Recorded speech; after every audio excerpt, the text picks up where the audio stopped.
I am sorry. Are you okay? Podcast is intended for mature audiences. The views and opinions expressed are those of the panelists and do not reflect in any way those of the podcast partners, sponsors, or affiliates. Enjoy. Every day I'm hustling, hustling, hustling, hustling, hustling, hustling, hustling, hustling, hustling, hustling, hustling. Every day I'm hustling, every day I'm hustling, every day I'm hustling, every day I'm hustling, every day I'm hustling, every day I'm hustling, every day I'm hustling. Hi, this is Michael Buffer, and you're listening to the voice of the people. Let's get ready for Boxing Voice. Joshua's back. I'm done with fucking losing. I'm done with trying to learn the sweet science. It's war. It's just straight war. TheBoxingVoice.com. Two-time heavyweight champion of the world. As it stands, stop listening to the bullshit until it comes from me. He's got to come out here and try to take this dude's head off, or we got a rematch on our hands, man. I hope they can learn from my situation and not give up. Stay strong, A man like me don't make no excuses. My boy Chisora said I can win this. I let the cat out of the bag. Is I'm gonna whoop Usyk next fight. I'm gonna beat him. Let's go, champ. I'm gonna take away them belts from him. Look at him, y'all. And I'm gonna reign again to become 3-time heavyweight champion of the world. And the news. Stay hungry, stay humble. SDS Promotions. You know what I'm saying? Let's go, champ. Where's the rematch, champ? I love that shit. Fury's the name, and fucking fighting's the game. His heart's rattling now. His balls have sunk up inside of him. There's a man here that's going to annihilate you, Dosser. TheBoxingVoice.com. The heavyweight champion of the world, the greatest fighter that's ever lived, ever laced a pair of boxing gloves on, ever stood in a boxing arena. Me, the Gypsy King. Fury, under the hands of Sugar Hill, is just a different beast. He's a different monster. Joshua's a coward. Usyk's a pussy, and Dylan White don't want to fight. So if you can prove me wrong, get to fucking fighting. These are all coward bum dossers. I'll annihilate the lot of yous and destroy yous, submit yous, tap you bitches out. Fury's just too intelligent. When he has to box, he boxes. When he's got a triple jab, he triple jabs. If he holds a handful of stones and throws them at me, he may have a chance of landing something. Chicken! Joshua, where are you? Where are you, AJ? AJ! Dylan White's a bitch. I want to see you. You've got to fight me anyway. Taking supernatural strength. Fury throwing it up. And that's it. It's over. Russell waves it off. SDS Promotions. I'm going to smash your face in too. There's not one thing you can do about it. Fury's the name, and fucking fighting's the game. His heart's rattling now. His balls have sunk up inside of him. There's a man here that's going to annihilate you, Dosser. TheBoxingVoice.com. The heavyweight champion of the world, the greatest fighter that's ever lived, ever laced a pair of boxing gloves on, ever stood in a boxing arena. Me, the Gypsy King. Fury under the hand. What up, what up, what up? What's going on, ladies and gentlemen? Welcome back to another edition of the Boxing Voice Radio. We are going to have a lot to discuss as there is a fallen legend. Errol Spence Jr. gets retired at the hands of son of a legend, Tszyu. So much boxing to talk about. Tyson Fury got active in Thailand and scored a knockout. Anthony Joshua gets dropped to come from behind and score the knockout. This weekend produced some great fights. What a weekend for boxing. Australia witnessed an emotional changing of the guard as Tszyu finally gets the respect he deserves in his home country. For his country, this win over Errol the Truth Spence by unanimous decision in Sydney, it's as great as the things that his father did. This is right up there with giving Zab Judah the chicken dance. Earl fighting for the first time in nearly 3 years. 2 days. In 2 days, it'll be 3 years since Spence showed flashes of his previous relentlessness and the pressure that once made him one of boxing's pound-for-pound stars. But Father Time and inactivity proved that that isn't going to happen again. It proved to be too difficult for Earl. The obstacle's too big to overcome. The tune-up that he should have took. The ego that got in the way. Early on, Spence had success investing downstairs while Tszyu stood patient in the high guard, mentally pressuring Earl, causing him to throw more punches than he needed to, causing him to waste more energy than he needed to, while Tszyu landed the cleaner right hands consistently. As the rounds progressed, Tszyu just came forward more. His youth, his pace, his physical strength. When the bell first rang and they touched gloves in front of the ref, you almost thought Earl was bigger. Go back to that moment when they touched gloves. You can see Earl, he looks bigger, but as the fight goes on, Tszyu seemed the naturally bigger man, and at the end he said, 160 is amazing. He feels amazing. He was strong. And by the reaction of Earl to those shots, yeah, Tszyu's power carried up. The fact that he didn't have to suck down made a huge difference in his strength at middleweight. His body attack slowed Spence. And by the championship rounds, Tszyu was dictating the action with sharp combinations and intelligent pressure, walking him down, giving Spence the impression that anything he threw meant nothing. At one point, the announcers got excited with a left hand, but Tszyu, emotionless, absorbed it and kept coming forward. Quite possibly the best performance of his career, but how much of that goes into what we seen in this version of Errol Spence Jr.? The balance wasn't there. The defense was atrocious. What was he doing so low on the inside, getting clunked in the head 24/7? I mean, you would figure by the third round, he would have decided, okay, let's stop being in the inside. Let's stop getting beat up. But that wasn't the case. He stood on the inside, he stood low, and he stood getting clobbered on the top of the head. Uppercuts. One uppercut lifted him off his feet. It was sad to see. Most of us were rooting and cheering for Earl, hoping the old version of Earl could come back, hoping he can give us the big events in Dallas, Texas once again and add to the growth of the sport.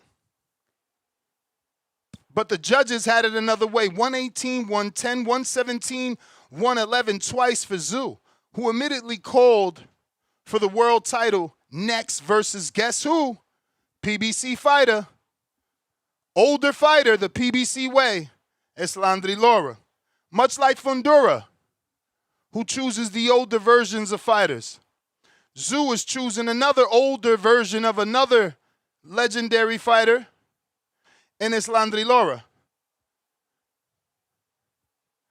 But perhaps what was more significant was what took place afterwards. One of the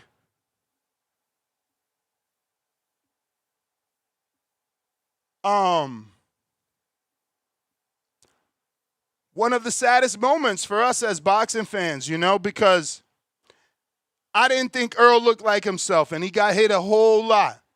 But I wrote it off as Russ. I wrote it off as the ego getting in the way, the tune-up that we all knew he needed. I didn't write it off as, oh, you're done, you're washed up, retire. So was this Earl once again cashing out? The minute the post-fight starts, he goes to talking about motherfucking money. Yeah, it's over. I got my money working. We don't want to hear that shit, nigga. We just put money on you. Motherfucker. Out here talking about your money like our money don't fucking matter. Motherfuckers was betting on your ass. Stupid motherfuckers, because I told them Tszyu was going to win. Big dummy motherfuckers changing their screen names. Shit weird. Brandon Maurice told y'all a while ago. I don't know exactly when. But these fighters that stay out the ring 30 years, you cannot expect them to win. You live in a dream. You know, these fake coaches running around here picking these dudes that's been out of the ring for 3 years. You ruining your credibility. Inactivity kills. Lack of confidence kills. You could see when he was waiting for the bell to ring, when he was still wearing his outfit with the headband in his corner. It wasn't the same. It wasn't the same. It ain't been the same. He needed the confidence booster that boxing provides. It's a classic tune-up. You trying to rewrite the fucking book. And now you got packed up. Now you fucking retired. You know, you're not even supposed to lose to Tszyu. He's not as skilled as you. But your accuracy was not there. You just winging shots. That's why he was going to the body, because he couldn't land accurately to the face. Because the timing wasn't there, because you ain't in the fucking ring. But hey, it is what it is. This is Errol Spence Jr. retiring right after the fight. At least you should have went home and let that beating sink in. But you're going to retire off of Tszyu laws. That's nasty. See, right there, he said, you know, time to start a new life. He could have said, time to go home to my family and assess things, take a vacation. He making an impulsive decision, an irrational decision based off emotion from losing. Expectation, that bubble bursts. That ego finally showed you that it's getting you in trouble. The camp's too tough. You hear it there. It's just like, oh, it's time to be in with my family. You know, the camp was too tough. But that come from being out the ring so long. There's no muscle memory. That's gone. It's been 3 years. You're going to go through one grueling camp for an elite level fight and base your decision off that. You've been gone too long for that, man. This a fumble. He should have never came back to a fight this tough because he's a product. They could have made him, you know, he could have got this payday and more with the proper tune-up, with the proper get-back. But it is what it is, man. Joshua gets floored and nearly ruins the fight with Tyson Fury. Guys, I give you instruction in the dressing room. They're having a clean match, okay? I had no clue who this dude was. To me, this guy was a fucking kickboxer like the dude that fought Usyk.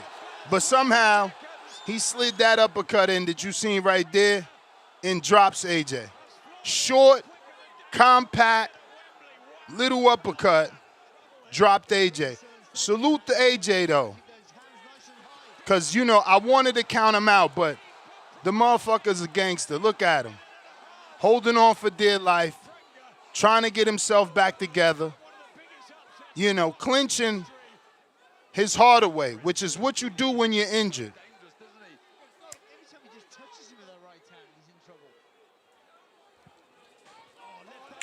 And he gets out of this, man. It's insane he gets out of this. And this is why this guy has always been entertaining. You know, even fighting a kickboxer, we tune in. Why? Because it's like he's vulnerable. He makes the fights fun, but he's also powerful. Powerful. When he hits you, he hurts you. And I expect him to hurt Fury. I don't know that he can beat Fury. He doesn't quite put his punches together like a Fury, but he is a power puncher, and that's evident here as he knocked out Prenga quite easily, even after being hurt. So credit AJ. He did what he needed to do to get the win and secure the big fight with he and Tyson Fury. And finally, the UK, domestic and abroad, can get this fight. You know, we've been talking about it for a long time, longer than we've been talking the Wilder fight. And I mean Wilder AJ, of course. Demetrius Andrade was back. I didn't watch it. That was Friday night. I just didn't have time. I will check it out eventually. But he picked up the win. Hamzah Sheeraz didn't look the greatest, and he picked up the win. Pretty much, you know, most of the A-sides got their wins and did what they needed to do. The big story of the weekend is AJ, Fury, both get the win, will fight each other. Turkey's putting up the bread. That fight is official. The bigger news is that the legend, or leave it to Bud, he's not even a Hall of Famer, Errol retires at the hands of son of a legend, Tszyu.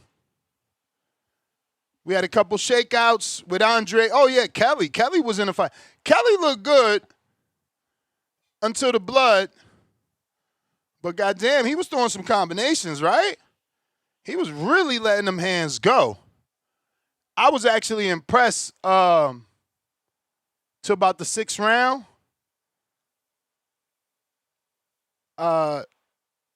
He was looking really good. Then things changed a bit. Could have been the blood.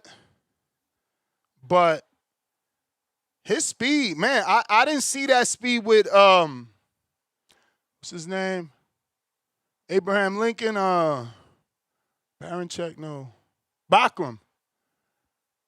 Maybe because he was tentative of whatever was coming back. But last night, he showed speed. Speed, as my man Rodney would say, Coach Rodney. He showed some speed. So I like what I saw.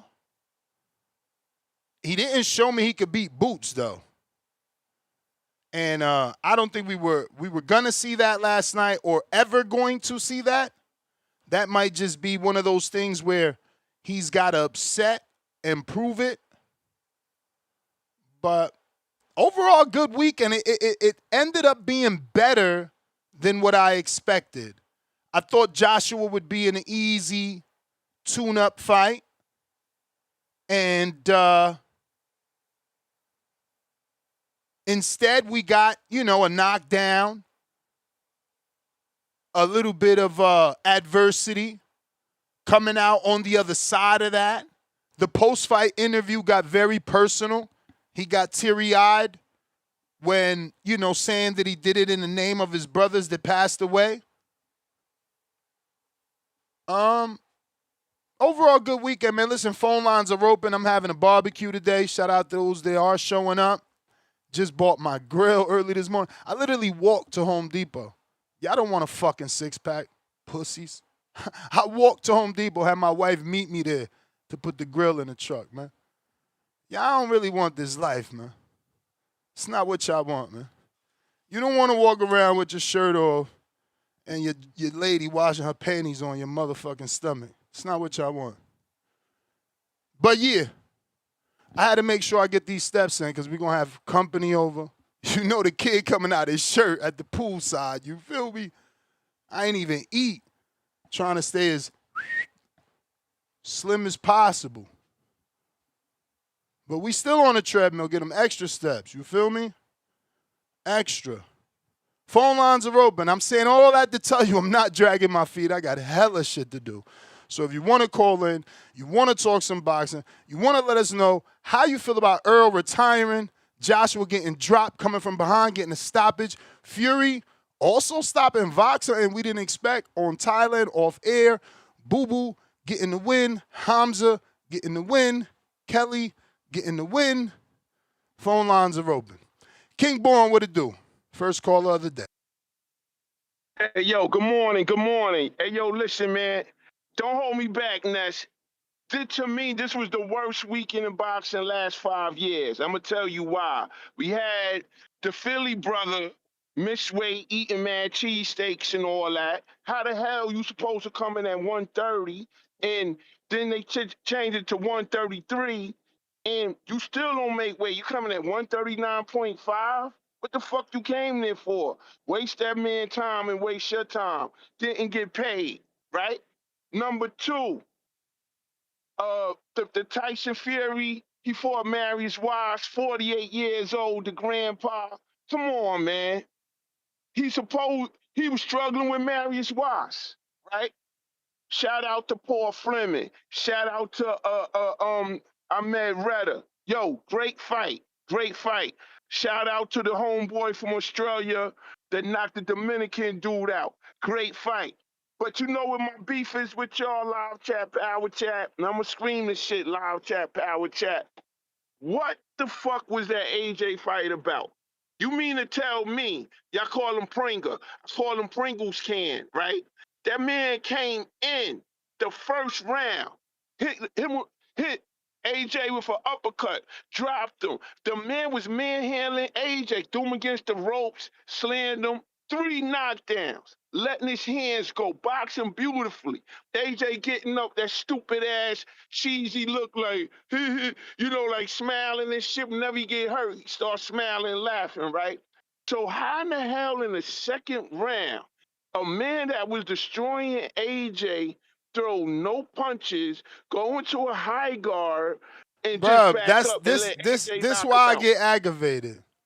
Because Nah, y'all don't ask get these aggravated. questions. It's the truth, Y'all bro. ask these questions, but y'all don't want to seek the answer. Get your little fat sloppy ass in the fucking ring. Throw punches for 3 minutes. Try to go for the motherfucking knockout when you drop a superstar and see if your anxiety, if your fucking stamina and everything ain't going to dart out. Like, bro, what you talking about? You just got the biggest moment of your life. Nobody expects you to beat Joshua. You drop him within 30 seconds. You going for gusto. It's called leaving it in the fucking ring. So he left it in. So the man was so fucked up. He left it in Yeah. 1 round? Yeah. 1 round? He not even a fucking boxer. He not a boxer. You silly as hell, man. To tell me, Turkey Sheik didn't tell. So why would the man not throw no punches in the second round? He got tired. It's called gassing out. It's called gassing out. He got it overexcited. He dropped the superstar. He went for the knockout and gassed. Yo, go look at Mike Jones versus Jesus Soto Carras. He's a fucking boxer, and the same shit happened to him. You gas out. He went for the knockout. He dropped AJ twice in 1 round. How you gonna say some funny shit happened? He dropped the nigga twice in 1 round. He went for the fucking win. And he manhandled AJ and he slammed AJ. And again, if you get your ass in a fucking ring, you know that wrestling and tussling takes energy too. It ain't, yo, man. Yeah, you ain't got no fucking answers. Y'all just be talking. Y'all don't know shit. Wilder will destroy AJ. Wilder will destroy AJ. Motherfucker couldn't destroy Chisora. Chisora ain't better than AJ? Fuck you talking about? Yo, now motherfuckers say AJ juice and he had all the muscles and shit. I'm just telling you what motherfuckers are saying. And if you go to Instagram, they're saying that the switch him up, fix him up was in live chat, power chat. Man, we gotta go, bro. Man. You sure that shit now. Fucking conspiracy theorists, man. Get your ass out of there. Brandon, what up? No, how's my audio, man? I got on the Bose. I just got that. Ain't good. Oh, shit, man. Can you just, let me just turn it off so I can go home.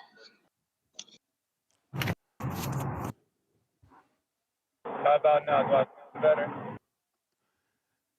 Just go for it. It sound worse, to be honest. What about now? Is the audio better now, brother? Yeah. Okay, bad. Salute the blue parrot, man. When I ain't got the blue parrots, shit ain't right. But I told guys Josh Kelly was gonna be in a tough fight. Exactly what I thought it was gonna be. But he didn't look too bad. But he is food for Boots. Only thing I'm worried about, the man didn't leave that fight unscathed. He had like 3 cuts. I want to hope he gets to fight Boots or Boots gets that fight by the end of the year. But looking at his face, I wouldn't be surprised if that fight ain't until next year. So, but salute to him for keeping his belt. But he's about to get his belt taken by Boots. It's just hopefully Eddie Hearn pays him a nice check to go ahead and sell his bet off, overpay him if you got to for the sake of Boots to be 3-belt unified. But yeah, he didn't look. He was in a tough fight, but I knew that. Told you guys that he was gonna be in a tough one. I don't think I watched the other kid, Hamzah, but everybody's saying he just looked regular. He didn't look special. I forgot what I was doing while I didn't watch that. AJ, we always say, man, I feel like we gotta stop as boxing fans. We do it all the time, and I do it. We all do it. When we don't know a guy, we just assume they're a bum because we've never heard of them and they from a different country. But I don't understand why it's hard to believe a guy with 20 wins and all of them by knockout might have some power in his hands. Like, why is that hard to believe that he could drop a motherfucker? He's 20-1 with 20 KOs. So, I mean, it's the heavyweight division. AJ got dropped. We know AJ's chinny. We know that big stiff motherfucker has balance issues. He got dropped, but he got up, showed some resiliency and finished the fight and got him up out of there, man. Salute to him. He kept his career going. You know, mentally, we just don't know what he's going through. You know, his first fight back from some tragic shit. Might have needed a round to shake the rust off, but it seemed like dude knocked some sense into him. And second round, he came out on the front foot and did what he had to do. One thing we know about AJ is he might be chinny, he might be, you know, mechanical and stiff and have some balance issues, but the motherfucker's strong and powerful. And if he land that straight right, man, he's putting most people to sleep. So shout out to AJ for getting his bearings in order and getting the dub. And I don't know who I got into him versus Fury. I'm kind of 50-50 on it, so I can't make a pick yet. And then with Errol Spence, I picked Errol Spence to lose. I told guys he should have took a fight like Joey Spencer. I've been screaming maybe Joey Spencer would have been a good tune-up for him. I understand we were picking him off blind faith and hoping. It was more so his fans were hoping that he could show a little bit of the Errol Spence of old, and that'd be enough to beat a Tszyu, but I just wasn't buying it, man. 3 years inactivity, coming off a hellacious ass whooping, new trainer, new division.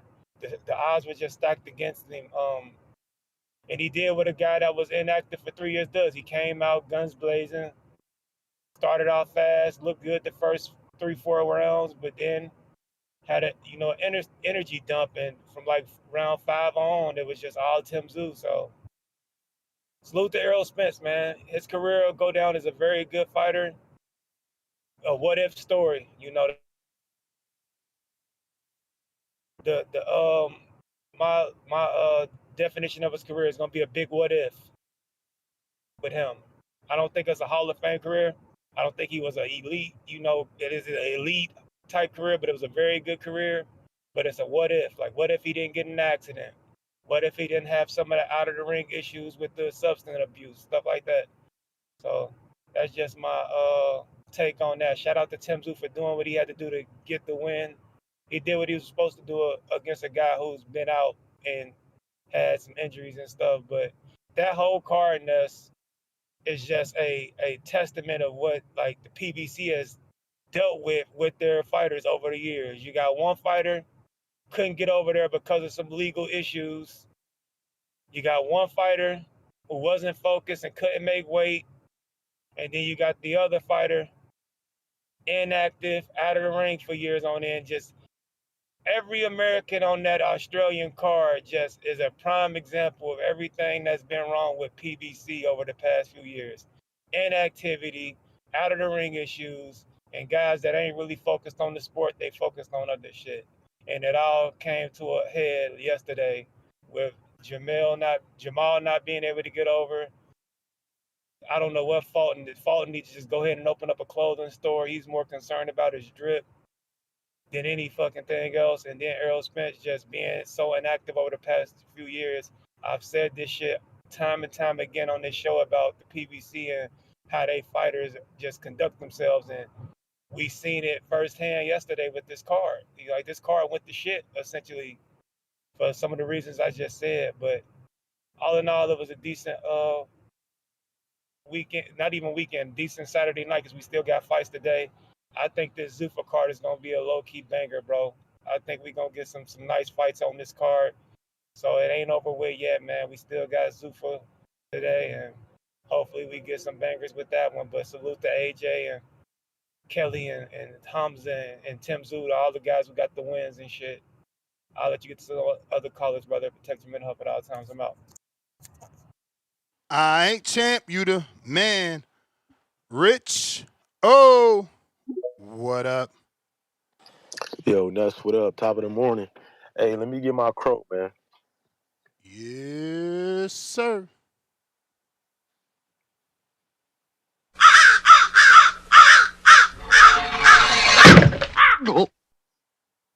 Yeah, man.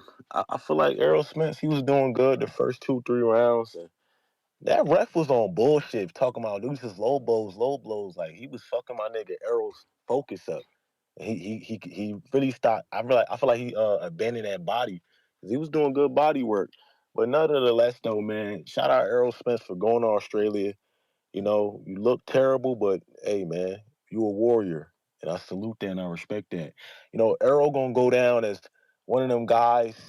His status is gonna be that he never took a tune-up. He always fought the champions. He always chases smoke, and you can't do nothing but respect it. But hey, man, he should have fought Charlo, man. That would have been a better fight for him coming back, because they both were inactive.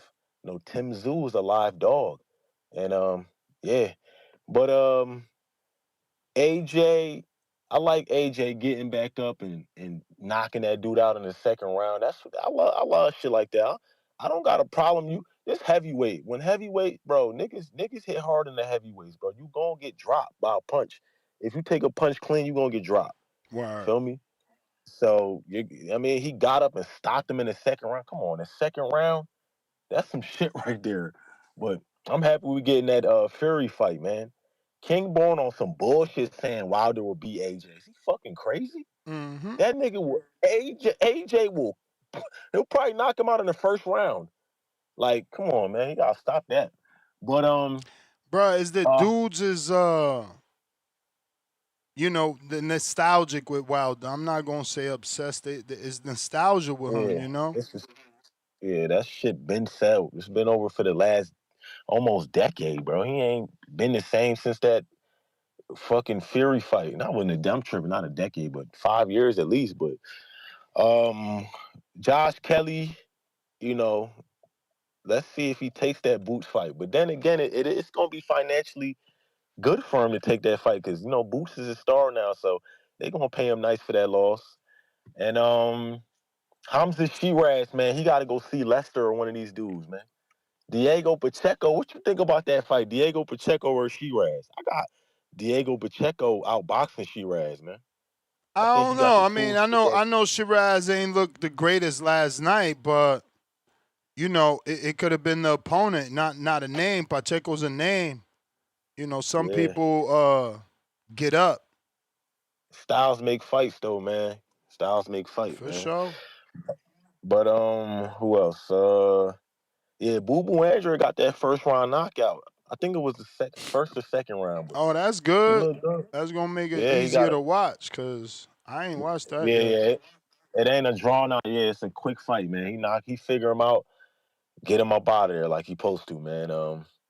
What else? Who else fought? Oh yeah, the fight before the Spence fight, the dude, man, he was letting his hands go, man. He ain't had much power, but the ref stopped the fight. You know what Who, I'm talking about? You Retta? watched that fight? Retta, yeah. He Yeah. look good at light heavyweight, man. He look good. I would like to see him versus the dude that fought on Xander and them undercard. Ben Whitaker. I think that'd be a good fight.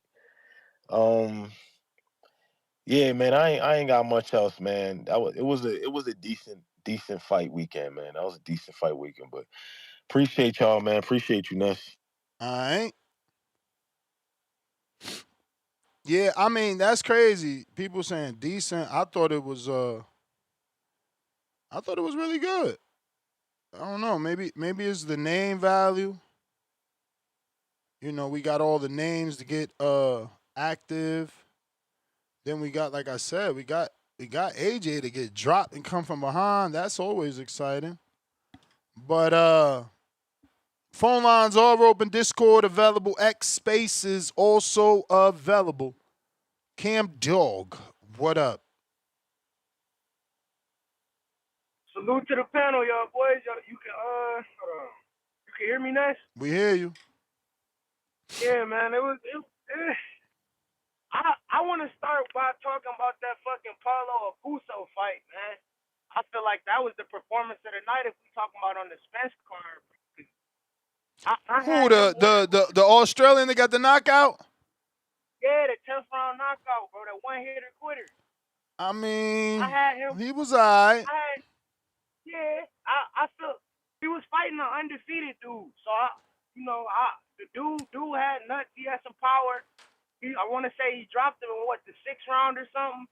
Like, a lot of people thought he wasn't going to get him out of there. I took the over 8.5 in that fight. Live bet? No, I took pre-fight. Ooh, nice. I was gonna take the knockout, but I had a feeling the 8.5 and the knockout was gonna hit. I felt like if he stopped him, it was gonna be late. He stopped him right when he was supposed to, damn near, bro. That shit was crazy. But I mean, Easy, man, that shit was expected, bro. I can't lie. 3-year layoff, you in a whole nother country fighting somebody who, niggas can say Tim damaged, but he not as damaged as Spence. And his activity been a little higher, so. Word. I tried to tell motherfuckers that. They talking about, but who he fought? Who the fuck is Anthony this? I'm like, bro, that shit don't matter. He fought a body. He fought at 160. Not like the nigga that's his first fight at the weight class. He already fucking fought at 160. So he had like all credit to him though. It ain't like EJ had no fucking complaints about the shit. But it's just that EJ, like, niggas is trying to teach the old dog new tricks. When the fuck you ever seen EJ trying to roll that in the goddamn ring, man? That shit was crazy. And he should have did that more instead of fucking beelining back into a straight line, because every time he backed up into a straight line, Tim caught his ass. He was actually doing okay when he was rolling because Tim was sitting there second guessing himself, not really knowing when to punch. But when you reaching and all that other shit, it's hard to fucking do what you want to do, man. So credit to him, bro. I hope he enjoys his retirement. But he's made a lot of shit in the sport, so salute to him.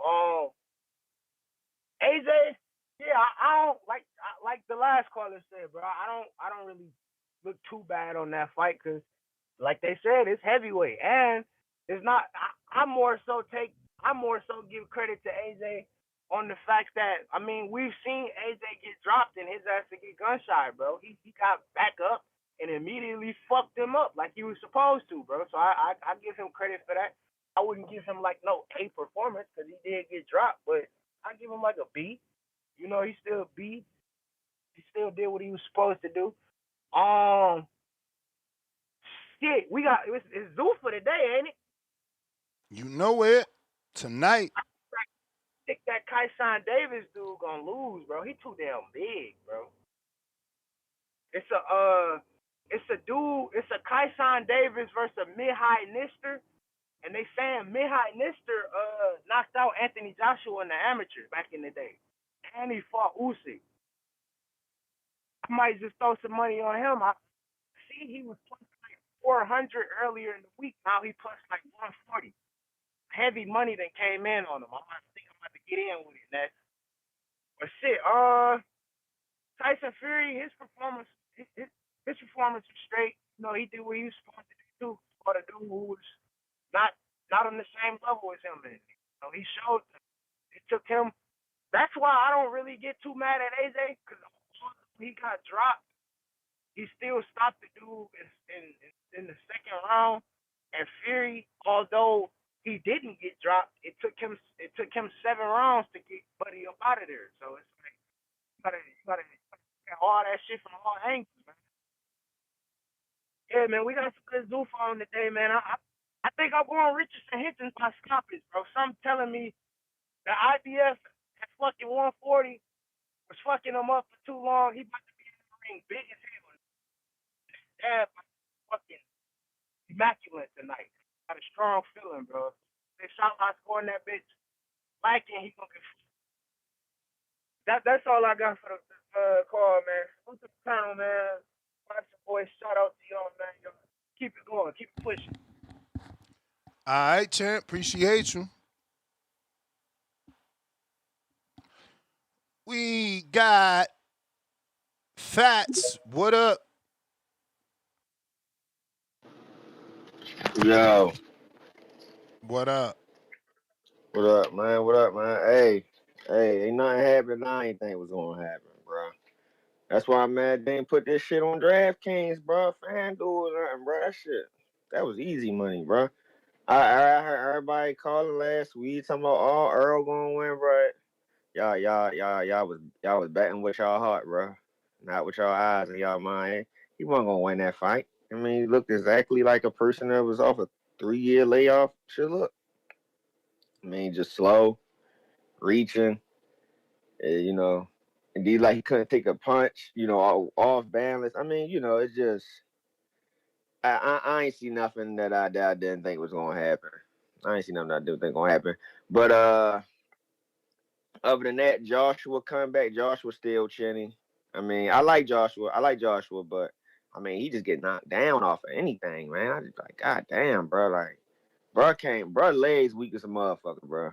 That gotta be what it is, bro. Like, bro just can't take a punch, yo. I'm like, how the fuck you get knocked down by that? But he came back though and knocked dude out. The face of boxing is back.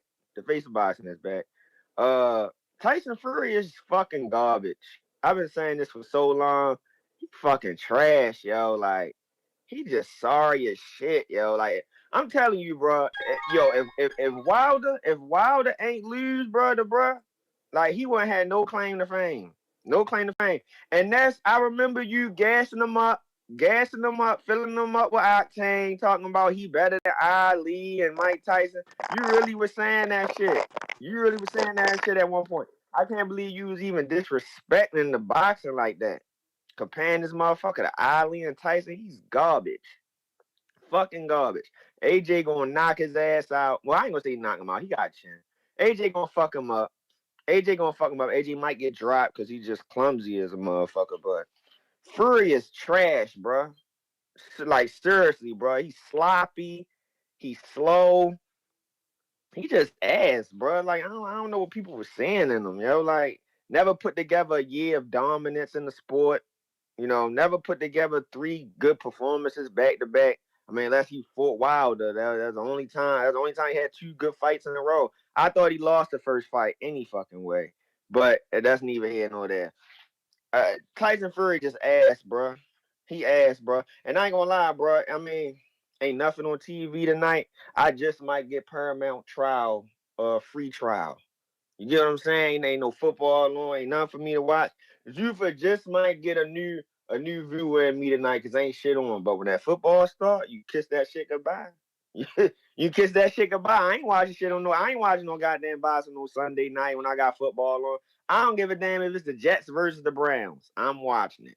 I'm not watching Jufa, but they might get me tonight though. They might get me because I need Jaleel Hackett to win, bro. And I got Hitchens by decision. I know he ain't knocking the shit out. He ain't doing nothing. So I need them to close these legs for me so I can get paid. But man, I'm mad that they ain't had that Errol Spence and Tszyu fight on DraftKings, bro. I just knew Tszyu man was gonna beat him. I just knew he was gonna beat him, bro. But overall, I guess it was a good night of boxing. I appreciate the call. I appreciate you calling in. Discord is available. X Space is available for everybody tuned in. Don't forget, we are doing this Kenichi Bear headphone raffle. This is the Hibernation 5C. This is the black set. It is black. You can use it Bluetooth. It also has a attachable mic, which I prefer you use to call in. Plenty of my truck drivers have it. $15 gets you a virtual raffle ticket. We will be announcing the winner mañana. So get your, raffle ticket in. Now, you could also super chat your little message and it still be part of your raffle ticket. Claymore Reigns. Buenos dias. How are you, my friend? How my sound coming in on my phone? Yeah, you sound horrible. Not acceptable. Yeah, no, seriously. Oh wow. Yeah, you're gonna have to listen to the playback. It's not worth it. So I'm gonna get to some callers, bro. We got Sean. Actually, Jorge. Is this Jorge changed his? I don't want to mess up the. Yeah, no, you sound bad, champ. Got to go. Killing my show. Is this Jorge Mexico with a new picture? Jorge Mexico? Or is this a different Jorge? You're on the way. Oh, yeah, okay. What's up? Hey, I'm a new caller. I've been listening to. Yeah. Hey, I'm a new caller. I've been listening to the show for like 5 years now. Nice. But I've called about like twice or 3 times or something. Salute. So what made you call today? What fight was it? Errol retiring or Joshua getting dropped? Errol, bro. Well, both of them, man. Like this weekend it's been pretty fucking dry, bro. It's been pretty dry. It's been a dry month for boxing, and man, I salute Earl, bro. I salute Earl because he's not out here trying to play the sanctioning politics or nothing like that. I respect Earl. Earl's been one of my favorite fighters, bro. Man, it's unfortunate he had to go out like that, but I'd rather we see what's up with his tank. What he still has left, rather than some of the boxers that retire, like Triple G. We still don't know what he has left. And we would have liked to see what he had left, but do you know what Earl got left? Don't you question that if he would have took a tune-up, because all he did was gas out. The fight was going okay in the first round. I mean, it ain't going perfect. He was still getting hit too much for me, but he was at least in control, but then he gassed.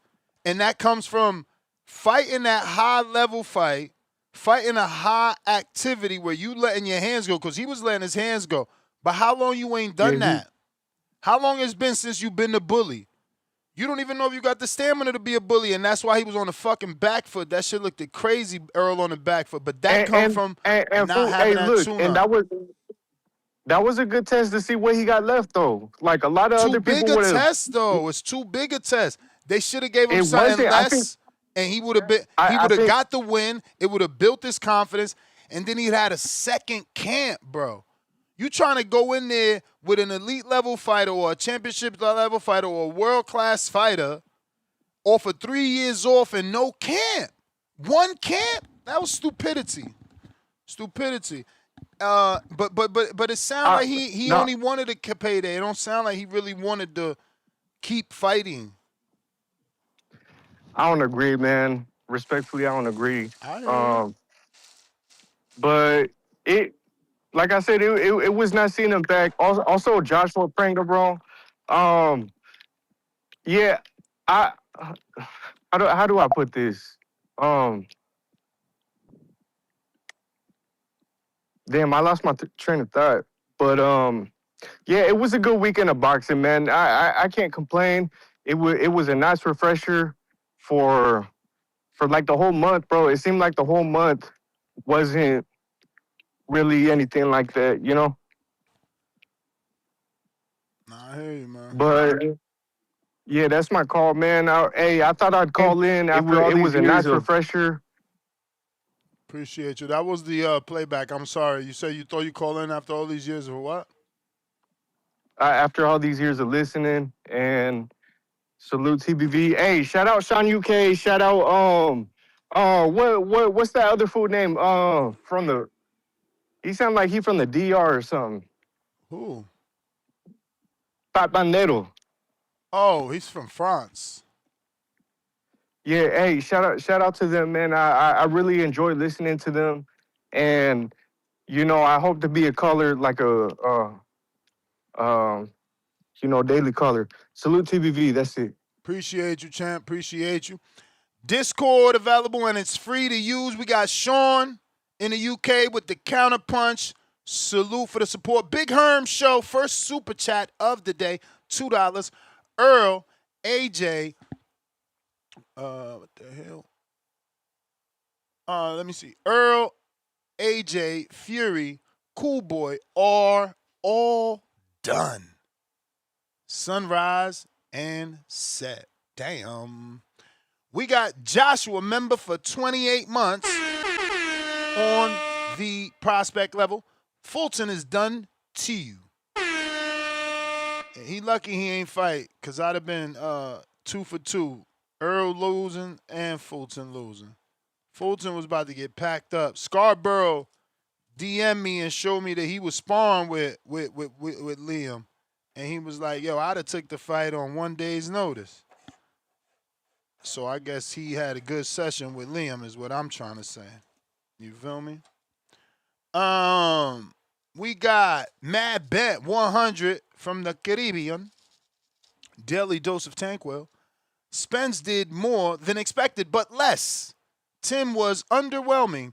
He showed to be on the same level as Earl. Done. That's disrespectful and wrong. I think Tim showed extreme levels of composure, and it was almost Triple G-esque, the way that he calmly walked his man down and just did damage.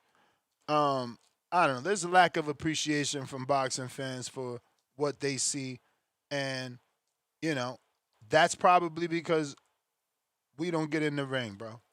I know people don't like to hear that shit because, you know, you get to critique other sports and don't have to play them.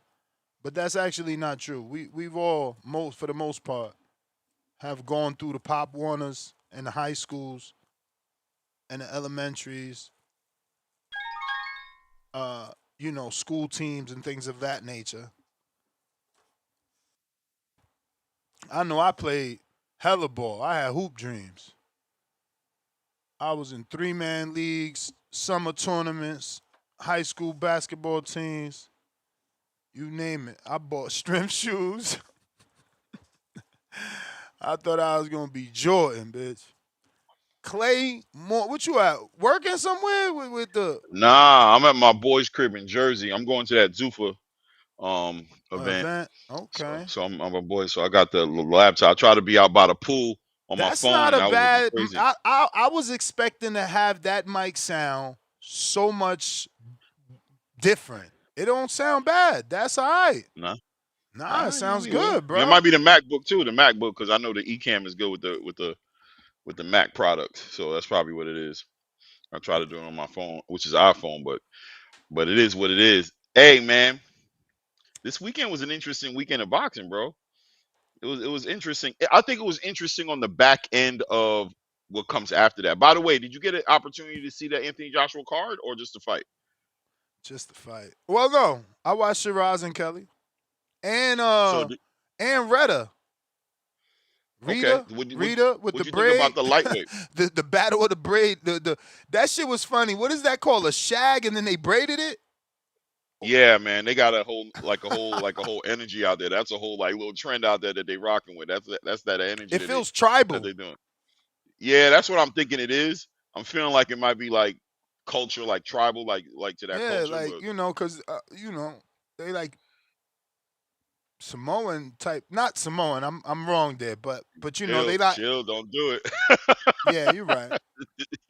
You already know how they get on No, that. They be because I like, know what? Costa Tszyu, like, he's like You Asian got Australian. That's what I'm trying to say. They like, right. it's like It's a mixture. Bivol. It's like Bivol, right? He's Right. like Russian Asian. 100%. But did you get an opportunity to catch Ryoto Tsutsumi, the Nah, lightweight? nah. I'm telling I gotta you, go back that and watch a few fights. he's nice, man. I'm telling you, bro. They talking about they trying to match him up with Yeah, but Jadir Herrera. Who he fought? Who I this mean, fight? this is just this fight was against. I mean, this guy was pretty game, but I mean, at the end of the day, it's an eye test, right? He See? definitely hasn't. At He least doesn't if have he's in there anybody with on his like a resume. McDueno, like I don't need 100%. you. I don't need you to be in there with Errol Spence level name, but at least be in there with a Michael Fox level name where it's like, okay, I know Michael is durable. I know Michael is good. Let me see what you know how to do. And I know those are different divisions. I'm just saying it's like, bro, I got family flying in, they flew in, we're doing a barbecue. I got to fucking clean the patio, go to the gym. Satsumi fighting somebody nobody ever fucking heard of. You like him and you don't even know his name. Yeah, So I mean, shame I on definitely you. don't top of my head. Yeah, you're right. But I'm just saying, well, I wasn't trying to. If I thought he was an opponent that I needed to know, where I wanted to use him as somebody to speak on his resume, I would probably know his name. But I'm just saying, on the eye test, he's got skills, man, and I can see every time I watch him fight, I get why they put him as a Ring Magazine ambassador. I think he's like 4-0, 5-0 right now. The stoppage was a great stoppage. He got a lot of skills, man. He got menace and power. He could really he loves to work that body. He's slick. I don't know. They're talking about putting him up against Jadir Herrera. I think that'll be the first name that'll be somebody of some significance on his resume, being that Jadir is an interim WBC title holder at 135. So, I mean, we'll see how that plays out. But I definitely got my eye on him. And, I don't know. Anthony Joshua and Tyson Fury, man. I know it's nostalgic, but I don't really care about that. I'm sorry. Did you see Tyson Fury fight against that old ass dude? And get that stoppage on the. I've seen that dude hitting him with plenty right hands. I think I've seen Tyson Fury. That was about as much as I've ever seen Tyson Fury get touched. And Joshua, yeah, man, that balance thing, he has no balance. Him and Errol Spence kind of have that in common. They don't got that balance. They be looking so shaky. Shout out to Errol Spence for retiring last night, man. Salute to him in his career. And I think I heard a caller earlier say, he'll be recognized as somebody with the what if. I agree, 100%. I co-sign that take right there. What if he didn't get in that car accident? I mean, who knows what Errol Spence would have been, man? We just will never know. But I'm glad that he, that he did what he had to do last night. He got out his system. I thought he showed a warrior spirit. He was off balance very early, and we were watching this in the shout out to Gary Antoine Russell and everybody who talked about those training videos not meaning much. I think hindsight, those training videos told us a lot. Wouldn't you agree, Ness? Hindsight, those training videos told us a lot about Errol. Bro, don't even bring the shit up because I'm already a narcissist, bro. I told him, and Gary Antoine Russell tried to tell me, that was a cool down. Cool down, bro. Ain't nobody that strategic out here putting out they cool down videos and they only put the shit I look bad in so they can critique me. Cause my skin is that tough. I want to hear all the negative shit. Get the fuck out of here. Go jerk somebody else off. I knew that was him. And you can tell he had no accuracy. That's why he went to the body. He had no accuracy up top. None whatsoever. And his balance was atrocious. I mean, look, you don't even got to rewind the fight. You could go to the first 15 seconds of the fight.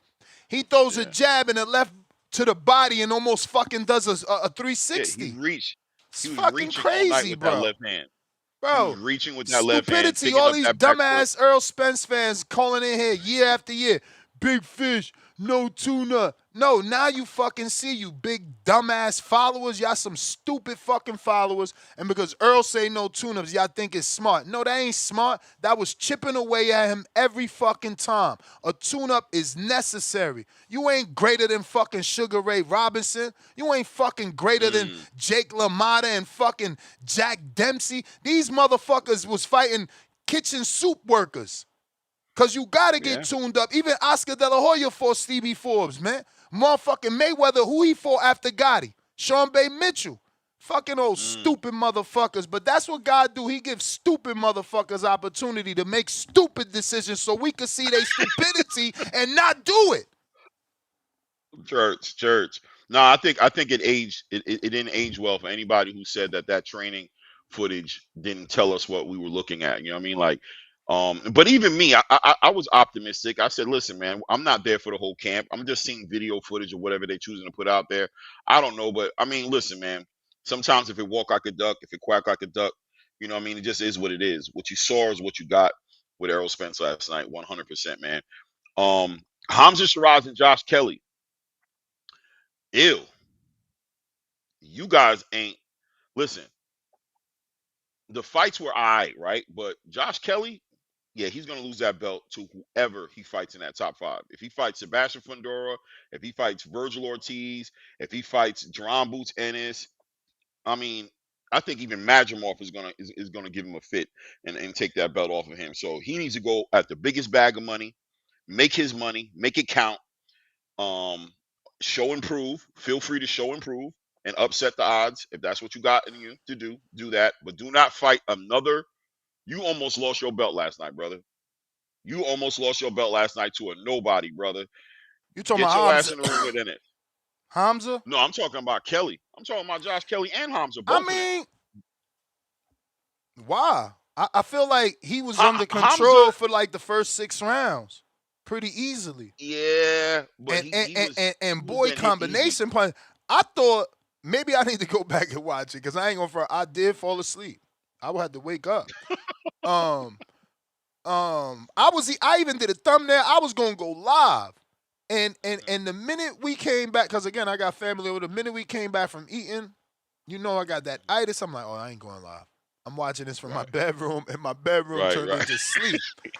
But for the most part, bro, I thought he looked better than ever. I literally said before you jumped on, like, better than ever? With those combinations, he ain't do that shit to Bakram. He ain't let his hands go like that at all. At all with Bakram. With Bakram, he had more fear. He was letting his fucking hands go in 5s. I'm not exaggerating. I'm not. This motherfucker was like, boom, boom, boom, boom, boom, boom, boom. I'm like, holy shit, what the fuck am I watching? And even his jab, it was bam, fast fucking jab, hand down. Real fast jab. Like I'm saying, shit got ugly with the blood, just like Tszyu with Fundora. That's just normal. It got ugly with the blood, but he was also getting touched. He did well in the fight for whatever it was worth, right? But when you look at what happened against the opponent that it happened to, how do you feel about an IBF champion and Josh Kelly? Yeah, but that's the thing. Unifying or doing anything. This a hardcore show though, Clay. See, I might not know a Greco or Agyarko, however you pronounce his name, but we had callers, specifically Brandon. I ain't going to give everybody credit because I don't remember everybody saying it, but Brandon made at least 3 calls telling us that Kelly was in the real fight. So I didn't go into it not expecting a real fight because I believe in Brandon's knowledge. But watching it, I was super impressed with Kelly because I've been watching Kelly since before his knockout loss. I mean, he got the draw before the loss, right? To Ray Robinson, where he definitely lost that fight. You know what I'm saying? I've been watching him. I thought last night, best performance. Now, maybe people are going to say no because of the quality of opponent because we don't know him. But I'm gonna change it and say not the best performance, best offensive performance. Can we at least give him that? Yes, he was definitely. That's what I was gonna say to you. He was definitely more confident offensively because he didn't rate the fighter in front of him. He thought he got comfortable. That's what that represented, right? That huge outpour of offense from him was just him acknowledging the lack of a threat he thought he had in front of him, and he became a little bit more. He took the opportunity to try to showcase himself on another level, to put himself in different conversations, because a lot of people feel like Josh Kelly is that, he's the weak link, right? He's the champion who just happened to catch a Bakram off of inactivity, off of, you know what I'm saying, off of Bakram just not being Bakram, right? You know what I'm saying? So, and I think Josh Kelly's a great boxer. Matter of fact, in my mind, I said to myself, the fight that I wanted to see Xander give Jerome Boots Ennis, I feel like Josh Kelly could give it to him, right? Not that he's going to beat Boots, but I want to see Boots in the ring with a very intelligent boxer, somebody who's not just going to give up all his weapons just to be exciting for the audience. And I thought Josh Kelly could be that guy. But last night, but you're right, though. The jab was, my question is he going to do that against Boots? I don't think so. Because he's shown us in the past, when he gets in front of an opponent he respects like that, how he's going to fight. So what we saw last night, he ain't going to do that against Boots. And Boots is just going to pick him apart. Boots is going to stop him. Fundora's probably going to stop him as well, unless, he really gets on his bicycle. Virgil will probably stop him as well, because Virgil can cut that ring off. He has a good jab. He knows how to, cross that void, touch that body, make the ring smaller, cut that ring off, and he's going to eventually catch him in that mid-range, close-range situation. He's going to exchange with him and probably touch him. So listen, my whole thing is, Josh, get yourself some money. You got some money on the table. Fundora, you got the zone now. PBC's with the zone. Pick one. Boots, Fundora. I'd go with Boots. There's going to be more eyes on it. He's the unified champion. Go for yours. If you want to upset, go ahead. Make a lot of people a lot of money. But if you want to lose, your next fight should be for a lot of money, period. That's what I'm saying. Get yourself some money, and don't just get your belt taken by some guy who nobody's ever heard of, who ain't going to get you that big of a paycheck, because that'll be sad to see that happen. It is what it is. You know what I'm saying? Yo, what's up with your boy Stephen Fulton, man? What's up with Scooter, man? Bruh, what's up with Scooter? Everything I knew was up, and that's why I picked Liam, and I'm upset that he ain't fight Liam. I mean, he did the same shit. Ain't this what he did with Oshaki? He the same dude, didn't make weight with Oshaki, then did a catch weight with Oshaki and didn't make that weight either. Bro, it's atrocious, man. We give too many motherfucking chances. This is a direct, again. This is motherfuckers getting that payday and then losing all work ethic. You made one $3 million payday and your career went down the fucking tubes. It's insane. It's either the money or Inoue broke him, right? Because that's what we say about Earl. It's either Earl, the accident, or Crawford broke him. Yeah.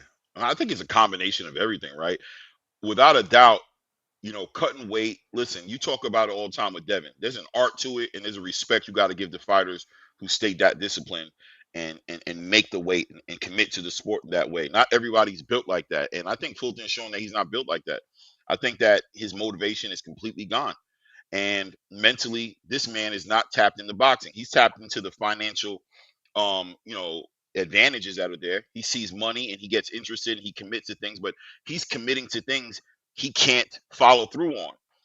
Listen, man, you're on your weight loss. I mean, you're in great shape. I'm on my weight loss journey, right? I'm trying to get my discipline together. But last night I had me a Philly cheesesteak. Hey, bro, a lot of people could call me out and be like, bro, you're not committed. Yesterday I had a cheat day. I mean, bro, I went to what's that, First Watch with my wife. Because again, if my wife wants to go out, right, I'm not gonna restrict her because I'm being strict. So we go out and I try to eat healthy in the menu. But that's what my coach tells me. A cheat meal always turns into a cheat day. So I ended up having my breakfast at First Watch, and then I ended up at pizza in the dinner time. Yeah, listen, and that's the whole point. It's just the discipline, right? The great ones are disciplined all the way through. Not to say you're not great, but just to say, right, like the greats will be like, yo, we don't have cheat days. Yeah. We have, if we do, this is how it looks. Our cheat day looks like when they tell you. Now that's how it was before the six pack.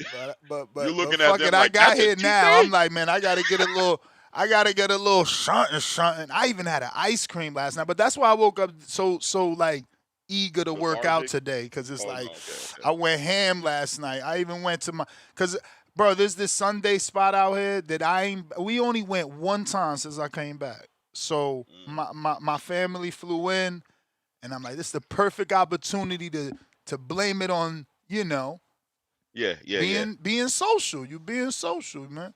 But 100%. after But the show, we listen, hit the gym. Fulton don't got it though. He don't got the discipline, bro. He don't got the commitment. No, He's not Fulton's there. mentally checked out, bro. He's done. He's gone. You know what fight he needs to be next for Fulton, bro? Want me to tell you who? Why he still has a little bit of energy, and if he wants to get some money, go ahead and put Stephen Fulton against Gervonta Tank Davis at 135. What's up? You know what I'm saying? But why? Commit why to are we that. gonna give him? Why are we gonna give him another? Like, Give bro, him a payday and give but Tank a why fight back another into the face. payday? Why another payday up for a dude that still belongs at 26? He's just Want me to tell you eating why? himself up. I'm gonna tell you why. I'm not saying give it to him that in the way that you might be thinking, like I'm trying to bless him. What I'm saying is Tank is looking to return. We know, come on, bro. Let's speak frankly about Tank. This is the kind of fighter Tank. You know what I'm saying? He has a little bit of a name. He's shown lack of discipline.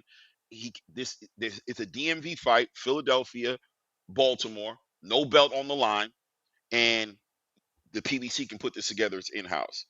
If it ain't that, both these guys and whoever wins that fight and puts it all out there, let him stay and let the other guy retire and fade to black. Bro, that fight makes zero. I can't believe you threw that in the universe. Motherfuckers gonna run with it, but that shit makes zero sense. Like, there's no reason for us to believe that he will be remotely competitive with Tank. Sean Counter at all. Like, I don't see. I don't even see him like. You can't like. There's not even a world where I see him outboxing Tank. Like, he's just not good enough for Tank. Let alone Tank get Chin. a Sports Center. Nah, moment. but Let him get a knockout. but that's what I'm saying. How do you sell that? If a new way slept you, Tank is literally putting you in that box. Show and prove, Steven. Show and prove, man. Get yourself some money and show and prove. I think he'll make the weight. I don't think he'll let that payday go away. He won't let the Tank payday go away. He'll make the weight. You know what I'm saying? What else are you gonna do? Now you want to give dudes big paydays just so they can make the weight. Sean, are you there? Yeah. It was Carlos. I didn't play. Yes, sir. Can you hear me? Yeah, we hear you. Yeah, regarding. Yeah, yes, I hear you. And after he got knocked out by in a way, he came back and beat Figueroa for the second time, I think, or something. So he showed that the Inoue fight didn't ruin him. Is that the fight where he came in with Tim's or something like that? But yeah, so he showed that he did come back from that defeat. That didn't ruin him. But yeah, he's been a big disappointment though. I was looking forward to seeing him on the card. And where's Trees at? Because you know what? I watched the Vargas brothers and the Bare Knuckle. I know that's not your thing this year, but they were impressive. They both won by knockout. I enjoyed it. It wasn't bad at all. I can't even believe you watched that shit, bro. You dudes are y'all gotta join Teresa's gang. Y'all really combat like connoisseurs. I'm only a boxing connoisseur. No, it was only because of the Vargas brothers, and they showed their boxing skills, didn't it? You know, it was decent. I didn't watch the card, but I just watched the two fights. I didn't see Fernando. I saw Amado. Yeah. I didn't see Fernando fight. I saw Amado fight. So Fernando did good too as well. Yeah. He knocked out some older guy as well. Yeah, he stopped him. Yeah, bloodied him up. No, it was a good little scrap. Yeah, it wasn't bad at all. Fernando got some little animals, bro. Fernando's sons is a bunch of little demons, bro. Yeah, they really can fight, and that proves it. But let's start off with the Joshua fight. Yeah, he got caught with a shot he didn't see. It was an uppercut inside, so that we all know in boxing, it's the punches that we don't see that hurts them. But nonetheless, he is finished. In my opinion, his punch resistance isn't the best. Like you said, the balance wasn't the greatest. But yeah, he does his thing, you know. But Tyson Fury, he got hurt as well. And if you look at Tyson Fury, AJ, and Spence, they all have in common. They're all 36 and 35 years of age. So that just shows that Father Time's not waiting around for nobody. So I think they're all past their best. But yeah, AJ did his thing. He came back and not the guy, but I think he came back a little bit too soon after his his tragic circumstances with losing his friends and his psychological makeup. But yeah, so at least he got the victory. But I say that he's lucky. I thought if that was a different referee, he could have got stopped in that first round. So he had the home court advantage.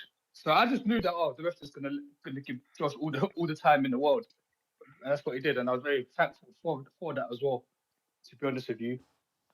And with Errol Spence, yeah, first off, what's that guy's name? Richard. He owes me an apology. So I told you that Spence is pretty much finished, but he did do a little better than I expected. But like Robert Garcia, he said that Spence don't take tune-ups because he's afraid to lose to them, and that could be something in them as well. That certain guys that they can't get up for certain fights, and they fight the fight that we saw with Hamzah, in it. Like he had a close one because he probably didn't get up for that guy. So too many of those type of fights for certain fighters can end up them not performing well and ultimately losing. There's that dude that had a few of them fights in his career as well.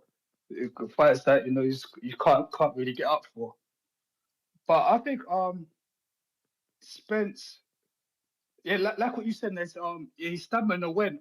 And what's ironic as well, remember in his prime, a lot of his fans, everyone should say that he's a 15-round fighter and he's got such great conditioning. I don't know if you know about Blu-ray and them guys where they used to do all those press ups, 600 press ups, and he can fight for the whole evening. Yeah, that Spence is long gone. So it definitely made him up. No, a lot of old Errol Spence fans, like, and by old I mean like guys that been around him. I'm not around him, but like following him. They've always wanted Blu-ray back. Yeah, he had all knockouts with Blu-ray, so he did his thing, but Spence he did like that hard work. But he was quite unstoppable when he was with him. But yeah, that Spence ain't the same though. First time I've ever seen him with his mouth open like that in round 5, I was like, what's going on? And Tszyu was like the Terminator. He was just emotionless, not showing, just walking him down, just letting his hands go. And I was just like, well, this ain't looking good. I thought Spence was going to get stopped. I did say he was going to quit, so you probably going to give me some credit for that, but because he definitely showed a lot of heart, a lot of determination. Yeah, he hung in there. He was on that back foot though, 11 and 12. No punches. Yeah, no punches. He was straight back foot mentality and no punches. I said, damn, man, look at this shit. But I tell you something, I think Spence dropped the ball. I think if this fight was in Texas, he could have got a majority decision, victory, because some of them early rounds that could have went either way. Tell us you really wanted him to get some home cooking. That's what you're saying. No, I'm just saying that he dropped the ball. I think if he had it in Texas, that could have been a closer fight. I thought he was going to lose it. He would have lost it either way. But, I think, some of them early rounds. And also, I want to say that the commentating was atrocious. Sean Porter's awful commentator. Like, he doesn't have an original. What you didn't like? Hold up. What you didn't like? He was just jumping on Paulie Malignaggi's ideas. He just doesn't have a clear original thought of his own. And so, I was thinking of that chap. I was like, no, he wasn't. And they wasn't calling. I don't know. Maybe you ain't hear it. I think he had plenty to say of his own. What I heard as well is that they wasn't giving Team Tszyu any credit as well. They were all Team Spence, and they're Americans, so maybe they should be. But I just feel like the commentating wasn't very good. They wasn't saying much when Tszyu was landing his punches. Everything was this, that. I was like, all right. Are you watching the fight? Are you calling the fight? But that's why sometimes I have to commentary off. But it was a good fight. Yeah, Tszyu's not gonna. I think he got a good chance at 160 actually. I think Lara will still knock him out, but the 160 division is probably the right division for him. He can't do nothing at 54, and he looked good there in spots, but he gets hit a lot as well, so he needs to work on his defense. And so there you have it. I think Spence. I think he could have thought about retiring like that. Just it was a bit anticlimactic. I think he should have. I don't know, man. That's what maybe it was what beating does to you, and he's thinking, I don't need this in my life anymore. But He's still a legend, though. I'll give my respect to Spence. But yeah, that's my call. I'll probably catch you up tomorrow. Take it easy. All right. Discord available. Lines are lit. I mean, lit. So let me see if we got any counter punches for anybody to skip the line. If not, we're going to keep the order. Drop out of line. That's on you. That's on you, B. Mad Bet. We read that. Big Herm. $2. Saddest part. We'll never see Devin versus EJ. Hashtag murder. And people laughed at me when I said that should be the fight. And I told y'all there's a short, went viral, that Devin would have beat him. And it's clear as day. He would have got outboxed by Devin. He can't move his head. That defense was atrocious. Why he kept going so low to let Tim just constantly punch down on him. And Tim was violent. These dudes that's in denial because they hurt that Earl lost and not giving Tim his credit, that composure, and like I say, Triple GS. You ain't see the way he was throwing that right hook. Well, backhand. It was backhand, but he was squared, though. So it was like a right. It was just like fucking hammering it down, like clubbing. You ain't noticed, like, he had ill intent, bro. And he was fucking Earl. I mean, how that bad straight y'all right hand was catching. how bad y'all needed to see this motherfucker's head? It felt like he was on a rubber neck the way that he was getting punched in the head, bro. Please. That one uppercut where he scooped his ass up. Yeah. Man, bro, give Tim if it wasn't his anything, credit. Facts. It was clear as day. He retired Errol in that fight. To hear Errol say anything less than what he said at the end of that fight would have been tragic. For him to have been like, He should have never it would said have been that shit. tragic. He rushed to that. All right, bye, man. I'm glad I'm just happy that that's a closed chapter, and I believe him. I think he's got what he needed. He got his family, like he said, and that's a good look. But on the other side of the conversation, which is Tim Tszyu looks like he's ready to campaign at 160 now, right? He doesn't even want to do 154 he sounded happy anymore. at that weight. Very happy. So, and I think that division, I'm telling you guys, 160 is cooking up low key. It's in the background, just slow cooking, like at a 250, 225. Yeah, but I hate how he moved. He another Fundora, man. You know, these dudes got to still prove. Lara? Yeah, you keep calling out the oldest PBC fighters, though. It's like, bro, why you move like this? He got a belt, man. Yeah, I get that. I just, again, you know, this is, they call it the Haney channel, but it's not the Haney, it's the Truth channel. I just want my fighters to move like Haney. Why are you calling out the fucking 60-year-old? Call out the Brian Norman of your division. Call the Brian Norman out of your division then. Boots Ennis. Motherfucking, who the other young guy? Kelly. All right, so then same thing. You want him to call him at 160? Johnny Beck. Johnny Beck still got the WBO super belt. Bentley is more proven. He's the regular champ or the WBO champ, and the other guy is in recess. Come on, bro. Like, call out a fucking... You calling out Lara, man. And Lara about to fight... I mean, I'm pretty sure they reported that Laura's fighting some fucking bullshit too, bro. It's just like... I'm getting tired of Lara. And I'm the dude that sells tune-ups. But look, go through Laura's resume. How many he's had, bro? How many he's had? Like, my man Who fight last? Danny? Was it Danny or was it Zarafa? It was Danny, right? He got... Zarafa's only one of the tune-ups. I mean... Bro, he got the Gutilieri type names. I mean, he got mad, weird fucking names. Laura's out of control. Okay, but Ness, let's slow down for a second and keep it real, right?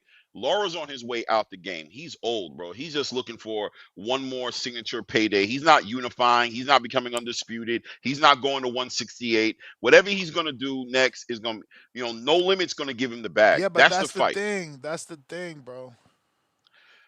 But look, No Limit gives him the bag, Cam. Right? Hold on. Let me paint the picture, right? Let me just paint this picture. No Limit gives the bag to Lara. Tszyu beats Lara, hopefully, right? I'm not saying hopefully like I want Lara to win. I'm just saying from Tszyu's game plan, he picks up a belt. He gets ready. Xander's in the division now, right? Things are moving around. You got Amari Jones moving around right now. Adames deserves that. Adames is going to 168. He's gone. because PBC doesn't treat him the way that they deserve to be treating him. Facts. Why but he that's not doesn't going to get an change in-house fight like Jermell Charlo got in-house undisputed? How long because of has what you Lara said. been there? Because of what you said, because the PBC is not going to treat him right. So Okay. I'm just on a Okay, reality so why section. would I'm we just talking about. campaign for Tim Tszyu to get this shit? Oh, I'm not Tim Tszyu's campaigning this. I'm not campaigning. Tim Tszyu is. But what I'm saying is, in a practical chess move, if he does pick up a title, he puts himself in a conversation to be in some big fights, right? Whether it's Xander, whether it's against an Amari Jones who becomes a champion, you know what I'm saying, or a Jahai Tucker who picks up whichever one, however that works with that IBF title conversation. And now Tim Tszyu gets to be a signature fight for one of those guys, right? Tim Tszyu gets to be a signature fight for unification with Amari, or he gives Xander a chance, and the division cooks up. You creating fake 2 division champs or fake 2-time champs, and I don't like that. Cause that puts them closer to real niggas that did it, like Shakur, like Devin, like Tszyu. Cause now they get to count numbers like Broner and Tank when they ain't done it like Shakur, like Devin, like Tszyu, but they got the numbers to say 4-time and all this bullshit. Mickey Mouse fucking stats. Fighting old dudes that need to retire. I don't campaign for garbage fights, bro. Like, my time is valuable and my audience needs to be like led to the promised land, not astray. Do you believe that Tim Tszyu would look good on the resume of an Amari Jones or of a Jahai Tucker? He don't need to be a 2-time champ to look good on an Amari Jones. Amari fight Tim Tszyu next, pack his ass up, is going to look just as good. If he lets Tim Tszyu get a fake belt, it's just going to be fake stats, but it's still going to look good. He going to make him a 2-time champ for nothing, bro. For nothing. He don't deserve it. What makes Tim Tszyu beating Erislandy Lara a champion a fake stat? Somebody got to fight him and take that belt. Somebody got to pick it up. You getting given the opportunity. The dude's 40 years old. Anybody give it to Amari. He gonna do it. Facts. That's all I'm saying. Right? Like you not doing nothing special. You just going to slaughter the goose that was fatting for you. I'm good with that, right? Like I understand what you're saying, and I agree with it. But what I'm saying is, they're gonna move how they're gonna move regardless. But if there's a bigger picture to where I could see a young bull like Amari Jones getting to fight a Tim Tszyu, who I think I think he brings more eyes, brings a bigger bag of money to Amari Jones, and puts Amari Jones in position to become the biggest star at 160 by beating a Tim Tszyu. You still Why not? extending it. You still extending it. You giving Tim another big fight, another camp. Half a year later, no, fuck all that. You don't. I mean, look, whatever. We spending too much time on that shit. It don't matter. That's you. You know, you entitled to matchmake, and he's entitled to call out. I'm entitled not to want that fight. I don't want that fight. I don't want an old man fight. Fundora already gave us that with Keith. Right. I mean, and Earl technically looked better than Keith. Keith, my God, I never he got pummeled. In my 15 years doing this show, I never seen nobody regress more than Keith Thurman inside of one performance. Like It was like watching a human regress into a caveman. Wow. With the hairline and everything, right? The skill of Thurman was gone. That shit was wild what I seen. And Earl was doing the same. No balance. I'm shocked Hamzah hasn't called in. No balance. Footwork atrocious. Falling over himself. Constant clinching. I mean, wrestling. I mean, yo. Tune-up, motherfucker. You should have took a tune-up. You look disgusting out there, bro. No wonder you did it out there. He ain't want to look like that in front of his hometown. That shit, bro. Shout out to Errol, man. Accuracy. Good. You gave us some great years, man. You retired, man. Shout out to Errol Spence, man. You know what I mean? He went out on not on his shield like he got knocked out, but I respected what happened last night. I did respect it from Errol's point of view, and I think the PBC now, the way I look at it is I read the ring, bro. I read it for what it is. Obviously, there's things that I want, but I've learned in boxing, and you've been doing this 15 years, but I've learned in the 2 years that I've been doing this part of the game that you're doing right now, that they're going to do what they do, right? So I try to make lemonade. I try to see the best outcome on it. And I look at an Amari Jones. I look at Jahai Tucker. I look at these young fighters, and I try to see where their opportunities are going to line up because I believe That's they're going to another lead the kid way. that deserves it more. But that's what I'm saying. Like, Yeah. Jahad been put through the ringer. He deserved for DAZN to force Lara to fight someone like that. Not no fucking gimme fight where Lara gets a fucking bag in Australia. Another bon voyage for another PBC fucking dude that needs to retire. Like, I don't want to go through last night again. Right. Like, you retiring. You know what I'm saying? So what did you really want to win, or this was just another bag? He tried though, man. He just was limited, bro. He was just limited. You could just see it on Errol. He was just limited, bro. Like the options weren't there for him. You know what I mean? He could have, took a knee or, he could have played it, he could have done things that would have shown me that it was just for the money. But I think he really just wanted to answer the questions for himself. I really think he just wanted to see. He just wanted to close that chapter out and just know that this was really the right decision, I think. And I think he fought his heart out last night. He tried his best, man. Like he tried. I saw it in him. I saw him trying his best, taking those shots, taking that punishment. I mean, like I said, man, salute to him, man. He had a career. That accident will always have him in that conversation, like the caller said before. What if, man? What if Errol didn't go through that? What would we have seen from him? Definitely, there was a lack of development. I agree with you on the tune-ups too, as well, because I think sometimes the tune-ups they need they count as activity, and I think the activity is conducive to the development. And when you miss out on that kind of activity where you can work on new things, add wrinkles to your game, you know what I'm saying? Work on those things that make you more versatile, that develops you as a fighter. And I think Errol Spence and fighters who think like him miss out on those opportunities to do that. They miss out on the opportunity to become better fighters. But he's a big star. He made a lot of money. So, it is what it is. Yeah, man. Bag up. That's what that was. Another little quick bag to go chill with his family. I mean, he said in the post office, in the post fight. Jaleel West, $5. Pound for pound, number 3 in the chat. Y'all seen Eddie face after the fight? He was pissed with Kelly. I mean, Eddie had a tough day, bro. I mean, fucking Kelly. Then you get the AJ knockdown in the first 20 seconds. That shit had he was on pins and needles, bro. Like. We gotta let him chill. We gotta let him live, man. Whenever those cameras rolled over to him, he was biting his nails. He was in the corner. He was looking. Yeah, you ain't gonna lie, bro. He had an anxious evening, bro. But also shout out to Eddie Hearn, man. One of the hardest he got so much credit. Game, shout out to AJ too, bro. Gave Eddie all the credit he deserves for making those big fights for AJ. He's a hard-working promoter, bro. He excites me. I love the way he interacts with the fighters. Shout out to Nishant Dev. Y'all was sleeping on my dude from India, bro. Nishant boxing, bro. Nishant fighting, man. Hey, Who he fought? I ain't watch him. He ain't fighting nobody, bro. But he got his first round stoppage. He's a prospect. He's 5-0. You know what I mean? He's developing, but he's doing his thing, man. He's doing his thing, used to be a prospect, was still getting some names.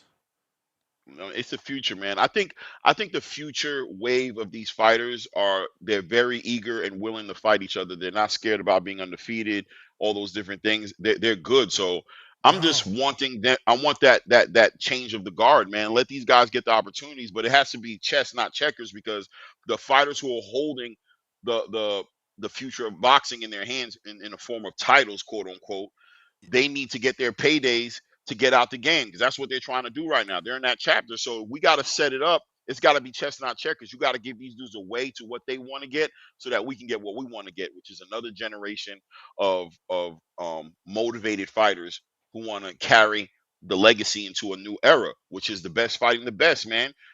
Combine that with DAZN's mission statement, what they're trying to do right now, and how active they are on signing fighters and getting actually involved in the matchmaking.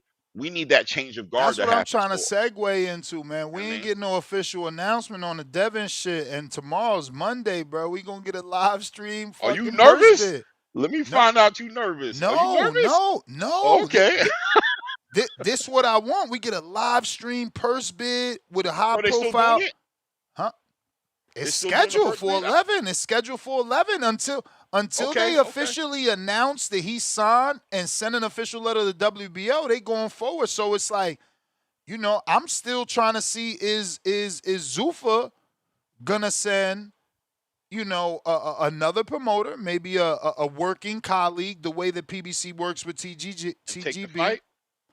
You believing in that? You think Zuffa could still be involved in this conversation? Like, you feel like Well, they'll find a way to get in this conversation? Well, there's no official announcement from DAZN, so why isn't Zuffa a player in your mind? Well, I mean, I guess I'm going off of what Gustavo said about, you know, I mean, their ability to bid because But again, that's only an email. That's only an email with a wire transfer. You know, whatever it costs to petition and the electronic petition. It's nothing. You're right, man. I was hearing rumors that the bid was off. That I guess that no. You know, Gustavo, check his Facebook. Gustavo has it scheduled for Monday. Okay, I'm excited to see that. He is the presidente. He is the presidente. I mean, look, we haven't gotten an official announcement, so we can't assume that he's officially with DAZN. Bill didn't say it. He swerved it. Yo, you know how crazy that will be if that's not the case, if that does not turn out to come up. Drive the number up, baby. Drive the number up. God, they bro. be trying to if hate that on doesn't me when come I together, tell you Bill is one of the greatest managers ever, man. Nah, man, Bill. I've been saying this for a long time about Bill. He needs the movie, bro. He needs a documentary. He's a phenomenal comeback story from Big H or H the Great. What was his name again? Big H the Great. What was his name? BH the Great. BH the Great to where he's at today, bro. He is a remarkable story, bro. People don't pay attention to that man. That man is impressive. You know, the one time I met this dude one time in New York with Blue and all them in New York, and you could feel the energy, bro. He is a great mind, bro. He's a great mind. He's always on game. He's always thinking about, he's always 2-3 steps ahead. He's constantly playing chess. Everything he does is strategic. Every move is for a reason. When he's outside and there's a camera that can catch him, he's on. I don't know how he is behind private doors per se, and he's totally a great father, totally focused on all his kids being great at whatever they're doing. He's a story that needs to be put out in the world just off the strength of him. And shout out to Devin and everybody around him who might be figuring out what they're doing as well. But he's the story, though. Bill's the story, 100%. You promoting? Yeah, shout out to doubt. Hardin, man. I thought that was a Vegas thing. I thought that was a Vegas thing exclusively. I thought you was done. I thought you left Vegas and it was over. It is a Vegas thing, but Clay. Okay. You feel me? Hardin made sure the kid. They take care of you. I got you. Always says, shout out to Hardin. If you're in Vegas, you check them out, man. Tell them TBV sent you. We happy.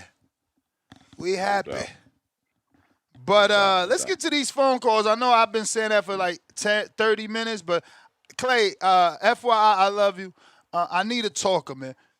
These guys don't talk enough. You know what I'm saying? Like, bruh, it's a talk show, and yeah, we get callers, and today's one of those days where the phone lines is jammed up, and they probably like, but shut the fuck up.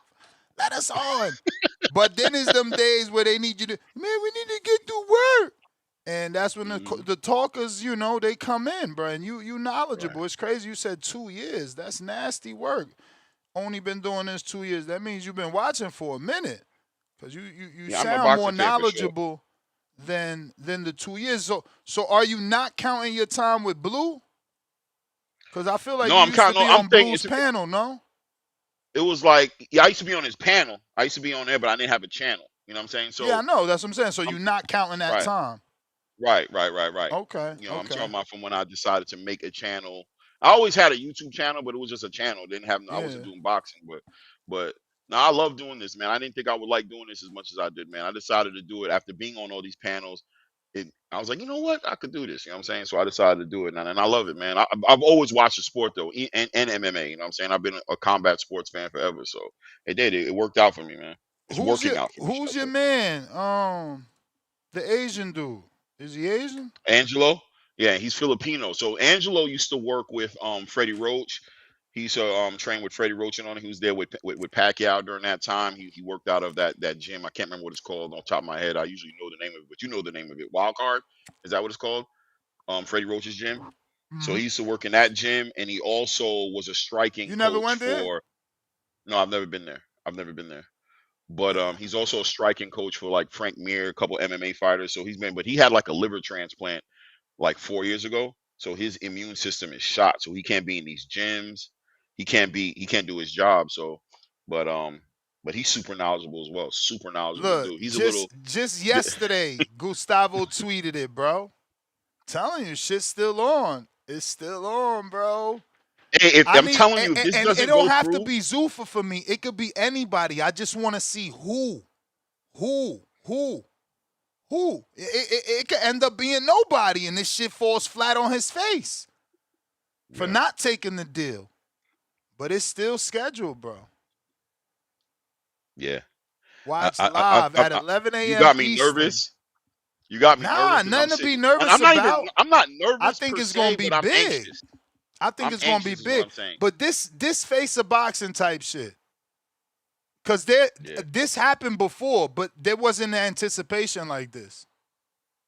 Nobody didn't care like this. I forgot. Big Money, where you at? DM me.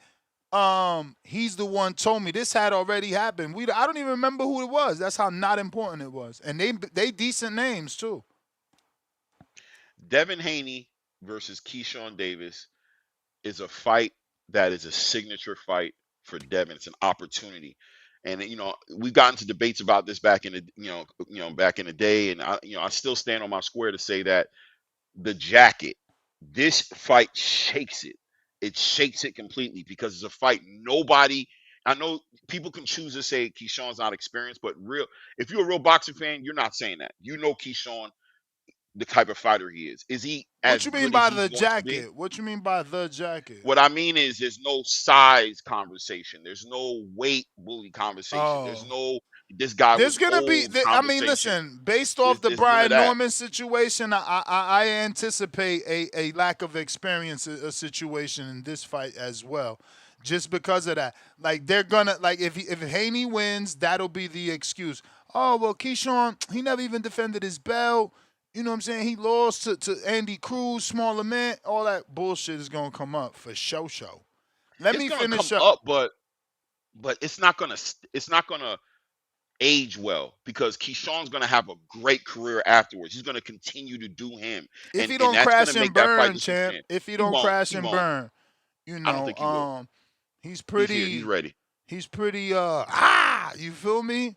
Yeah, that's his style. So he's a wild card. We'll see if that's just for camera, which is entertaining and sells, or if that's really because, not to be that guy, but this is a talk show that reports, and that is what got him in trouble, right? Like that's what happened with Albright. So we don't know if that's gonna repeat itself. Not to mention, he's already let us know. And again, I am not doing nothing but reporting, but he's already let us know about his mental health. Perfect. I was gonna go even worse to show you. I wanted to stop it. Yeah, I didn't want you to go there. Because it's important. It's important to see that you've demonstrated a certain. Yeah. You know what I'm saying? This is not the right term, and I'm trying to tread lightly here because motherfuckers is sensitive. But there's a paper trail, for lack of better words. Breadcrumb, right? Paper trail, breadcrumbs with C-Dub at. Yeah. Breadcrumbs. I got White Mike, $10. No, that's not White Mike. That's Cantrell in Germany. 10-pounder. Pound for pound, number 1 in the chat. Drop a bomb for the status. Ain't no way Hamzah won last night. I had money on Hamzah. I'm very disappointed in his performance. Turk got him in the witness protection program. Super whack. Simon fixed his weakness for this fight. Shout out to him. And that dude, I know he bet thousands on Hamzah to get the second round stoppage. So he's given his honest assessment there, because I would be calling in tight. Because I know he put thousands on that fucking second round. That's why I can't bet, man. I'm $1, $2. I get crazy, it's gonna be 10. I've been learned my lesson a long time ago. And it wasn't even boxing, it was gambling. I'm like, that's it. I lost too much. I'll never lose that again. Lesson learned. Pound for pound number 3 in the chat, Jaleel, $2. Thanks, Earl. Made me a smooth 200. I tried to tell people that it was available on Bovada. Shout out to H-Town, Demo in H-Town. He put us on. Roman, 24, $5. EJ Laws, but I didn't score it. 118, 110, or 117, 111. He won more than 2 to 3 rounds. Hands up emoji. I'm not even sure, bro. Honestly, I wasn't scoring it, but I'm not even sure. Like, come on, man. Tszyu was catching all that shit on the guard and just whopping him. He's like, all right, you hitting me? Boom, back up. And then he would hit Earl whole body. Like, bro, when he would catch him, like, yo, his whole body. And then he'll get on the bike. It was just an Earl we never seen, bro. He was trying to circle the ring, and he told us. He must have got cracked and spawned, because he told us beforehand, like, shit, if I can't beat him, just, get on, box him. That shit ain't work. Even in the beginning, that dumbass jab, he was just, like, putting it out there, going like that. It wasn't no snap. It wasn't like, get back. Errol Spence is here. It was like, let me see where you at. And I'm backstepping with it. I wasn't coming forward. The Earl we know come forward with the jab. I'm like, oh, Lord Jesus, this ain't going to work. 4-1. I don't know about that. What's 4-1? I see Pristine Sport Network said Errol was up 4-1. I don't know if he was ever up 4-1. I don't know. I watched the fight. I wasn't scoring the fight. I was at my I was here at my boy's crib. We were just watching the fight. So I didn't score it. I was just watching it. I don't feel like he was ever up 4-1. I thought Errol had a moments in the fight where it was like, okay. But for the most part, yeah, man. Bro, he was never dominant. I don't know what they trying to make up. Like, bro, even when he was landing combinations to the body, he would try to muscle Tszyu, and it wouldn't work. He was always under Tszyu's chin. Like, and Tszyu started using that left hand. He was no respect for Earl. Come on, y'all. These dudes on nostalgia. It's all good, man. It's all good. That's why I put Fallen Legend. It's all good. He a legend, bro. He a legend. Even if he not a legend in the books, he a legend in Texas, man, for what he done. But I think he a legend in the books because nobody but Pacquiao has done what he done in Texas. Pacquiao came under him. He did better numbers than Pacquiao. Or did Pacquiao do 54 and he did 48? I don't know. Somebody got to check that with the Mikey fight. But, I mean, outside of that Pacquiao-Clottey fight, did Pacquiao ever go back to Texas? I mean, that was Earl's home. He would do it in the little stadium. He would do it in the big stadium or the practice stadium because I don't watch them sports. But, you got to give him that credit. He was, legendary selling them damn tickets. I mean, 48,000, 54,000, whichever number it is, legendary. Big Herm, $2. Is Merriweather shelved after that clear loss? Did he lose last night? Because that fight he took, he said that's a Zuffa fight. They said Zuffa got him that fight. Yeah, I don't think it's a Zuffa fight, but I think Zuffa did get to get him active, like to get him out there. I don't think they're shelving him at all. They shouldn't be shelving him unless he wants to not be there.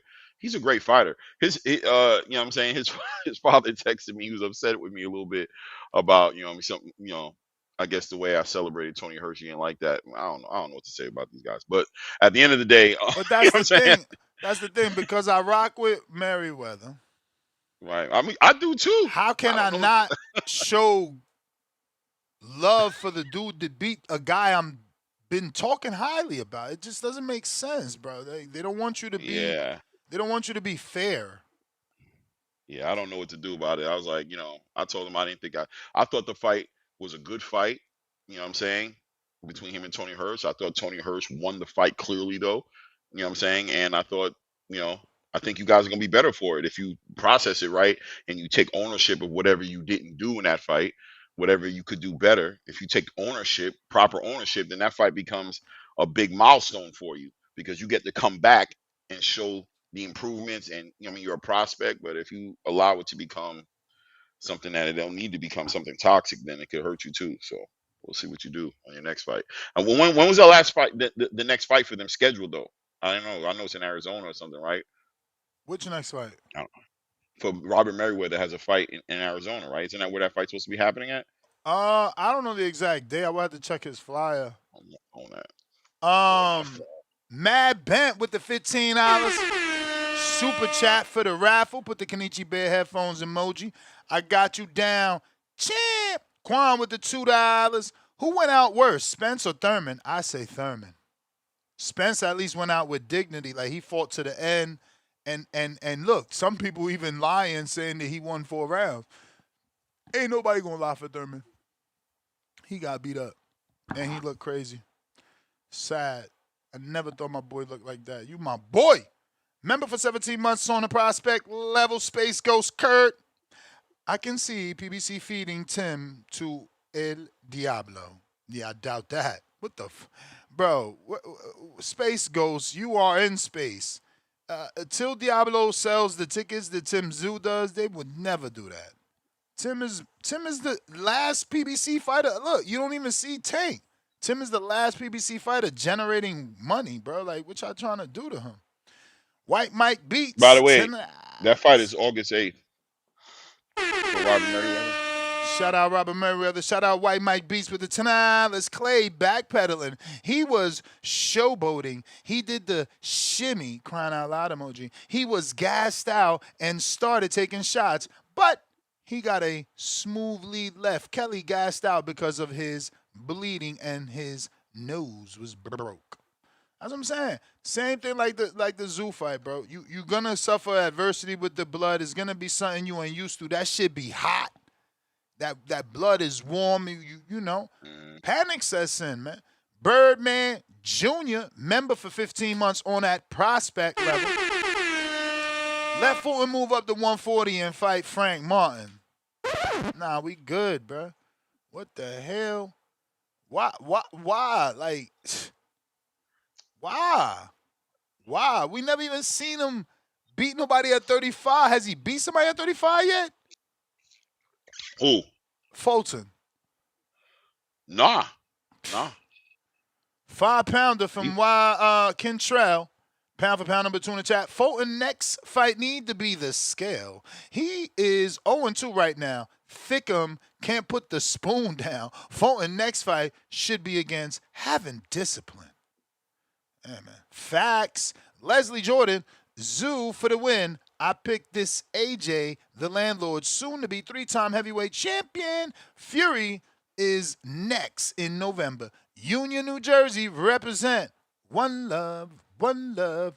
Oh, so Wilson, $5. Simon Zuckerberg needs to go to Zuffa. He gave Hamzah a solid fight. What happened to Hamzah's power? Looking emoji. Hey, don't say that too loud. Berlanga gonna hear you and tell you, I told you it was them raps. First and 15th, $2. Earl Balance was bad against Ugas 2. Bucky Rogers, shout out for upgrading to that contender level. Salute. Damn. I ain't even showing that. He looked beat up in that shit. King G, what up?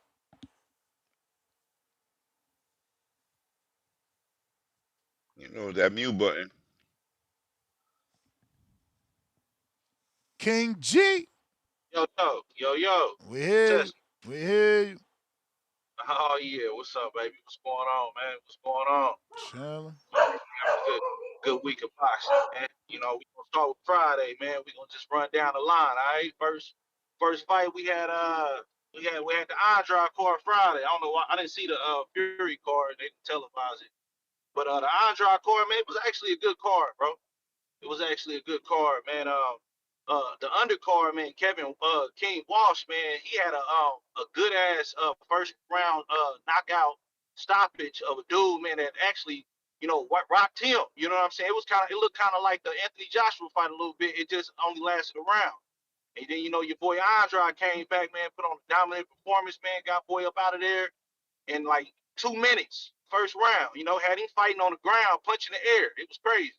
It was real crazy, man. He looked good. I'd love to see him fight Charlo or Berlanga next. I know Charlo, he fight ready. That fight only lasted a round. Berlanga, if he can do what he needs to do this tonight, what I'm saying, that'll be a good Zuffa fight in New York, Madison Square Garden. You know what I'm saying? I'll bring him down to Texas, fight Charlo, on the PBC, the zone, give him another fight. Yeah, man, but just moving on, man, Anthony Joshua, man, that looks suspicious, man. It almost looked like I was watching the fight, man, and I seen it was like he did what he did to Anthony the first round. The second round, man, he had right before he got knocked out, man, he had looked to his corner and like kind of gave like a nod. Man, it was very strange. And as soon as he did that, that was very suspicious. That's all I'm gonna say about that. Hamzah Sheeraz, man, he looked like shit.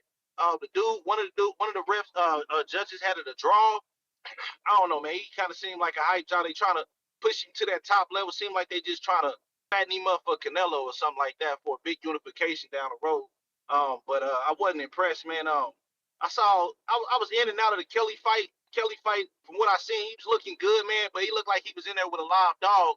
That guy, he looks good too, man. I think that dude will be a good fight for like a Lubin coming back or something like that. Maybe like a Brandon Adams, if he can get past Bachman. But yeah, that was cool, man. Spence, Tszyu, man. Listen, man, you could clearly tell that Tszyu was like way stronger than him. Like his punches didn't have the same kind of effect, and like it almost even seemed like if Tszyu was throwing the same type of shots and stuff like that, he probably would have stopped Spence. You know what I'm saying? He probably would have stopped him, man. But it was hard to watch, man. I mean, if he ain't ready, man, you need to get him up out of there, man. I hope Spence, man, he sell off to the sunset. I don't know the sunset. I don't know if he's a Hall of Famer. Maybe they put him in there, maybe they won't. 3-time world champion at welterweight, it's pretty impressive. But I would have liked to see him do some more stuff in different weight classes like other guys. But yeah, man, that's just my take on the weekend, man. But man, they need to put Andrade in there with somebody, bro. I know who he's fighting if he don't get a big fight next, and if anybody wondering, man, just look at the guy that he just did the promotion with, and look at who his super middleweight fighter that he got signed over there. But man, I want to see him do great things. He only got about 3-4 fights left in him. He looked good, man. Hey, he looked good to me, man. So got him up out of the first round. What's super really middleweight over there? Man, you got Ronald Ellis over there. Oh, Ronald Ellis been fighting. Yeah, he been fighting. Rashidi Ellis' big brother. Yeah, no, I know exactly who he is. He signed to CES now. Yeah, he signed to what's his name? Yeah, CES promotion. Jimmy Birchfield. Yeah, Jimmy Birchfield, man. So he signed to him, and what's been going on with him is he's had like 6 or 7, maybe 8 fights this year doing that 1-round shit over there with his brother. So basically what the plan is if Andrade can't get one of them big names like, Zuffa to play ball with Berlanga or, another big fight with DAZN, they going to stage another big fight or another big card, and they going to have him fight him next until he can get somebody else in there. So they going to try to keep him active, like at least with 2 fights until he can get a big name and get in the rankings. So, but yeah, man, that's a little down low inside scoop for you right there, man. Everybody, ain't nobody talking about that. You heard it here first from Boxing Voice. You know what I'm saying? But yeah, man, hey man, but good fight, man. Let's see what they do tonight, man. It's a shame Charlo couldn't fight. It's a shame Fulton couldn't fight. It's a shame, man. Some of these guys, man, ain't showing up, man. But Zuffa always put on good fight cards, man. So let's see what happens tonight, man. I've been getting a good week of boxing. And whether we getting great fights, I mean, it's a good showcase weekend. But I mean, some guys, it's a lot of get backs. A lot of guys is getting back in the ring. A lot of guys is getting back in the win column. And that's what we want to see in boxing, man. So let's get these good fights together, man. I don't want to hear no more of that cross the street shit, man. Turkey on both sides of the street, so every fight should happen. But shout out to the Boxing Voice, man. Thanks for having me on, Ness. I appreciate you. I'm gonna keep these lines moving because I see so many of y'all. But I'm gonna have to step away. I gotta use the restroom. Bucky O.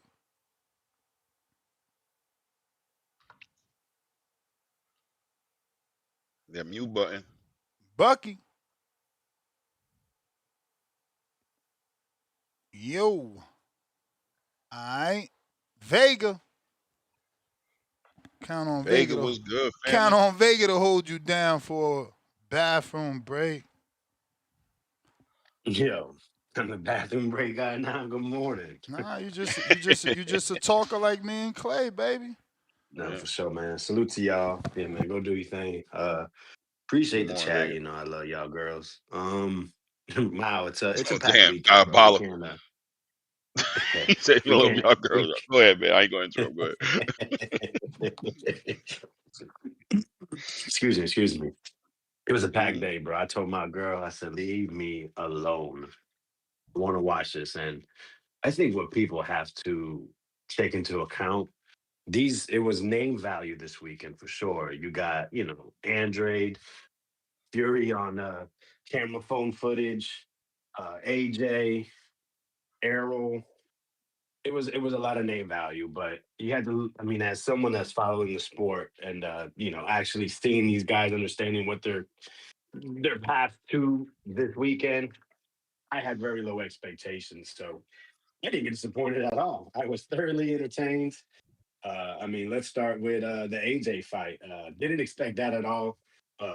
Always, you can always know that AJ's one punch away from getting hurt, but now it's obvious he's one punch away from getting knocked out, getting dropped twice by Prenga.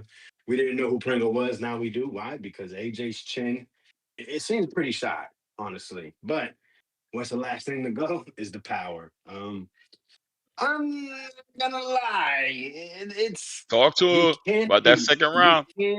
you can't ignore. You just can't ignore this. Like the dude's putting a beating on Joshua. Basically, I mean, it could have been 3 knockdowns that first one. The ropes held him up for one that wasn't called. And then the Mm-hmm. second round is like a completely different energy change. I understand what Ness is saying. Yeah, that you get a whole minute in between rounds. You're computing what happens. You're excited, so I can understand that. But you can't. I don't think you should denounce what a lot of other people are saying as well. As that it was weird. It was strange.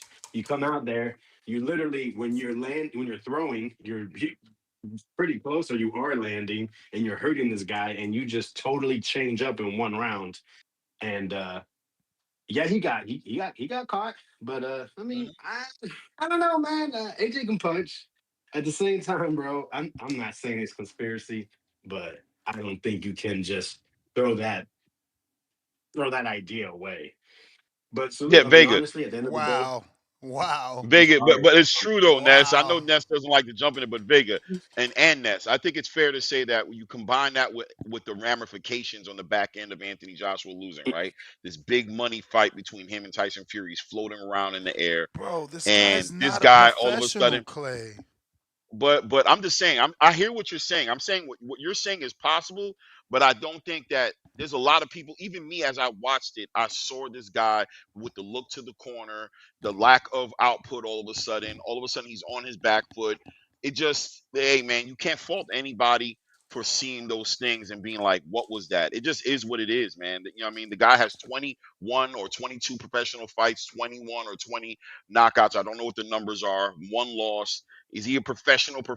Like, is he a name? No, but yeah, it was 2 rounds, man. It's not like it happened in the championship rounds or in the middle rounds where you could kind of like question the conditioning. Yeah, but It just happened abruptly.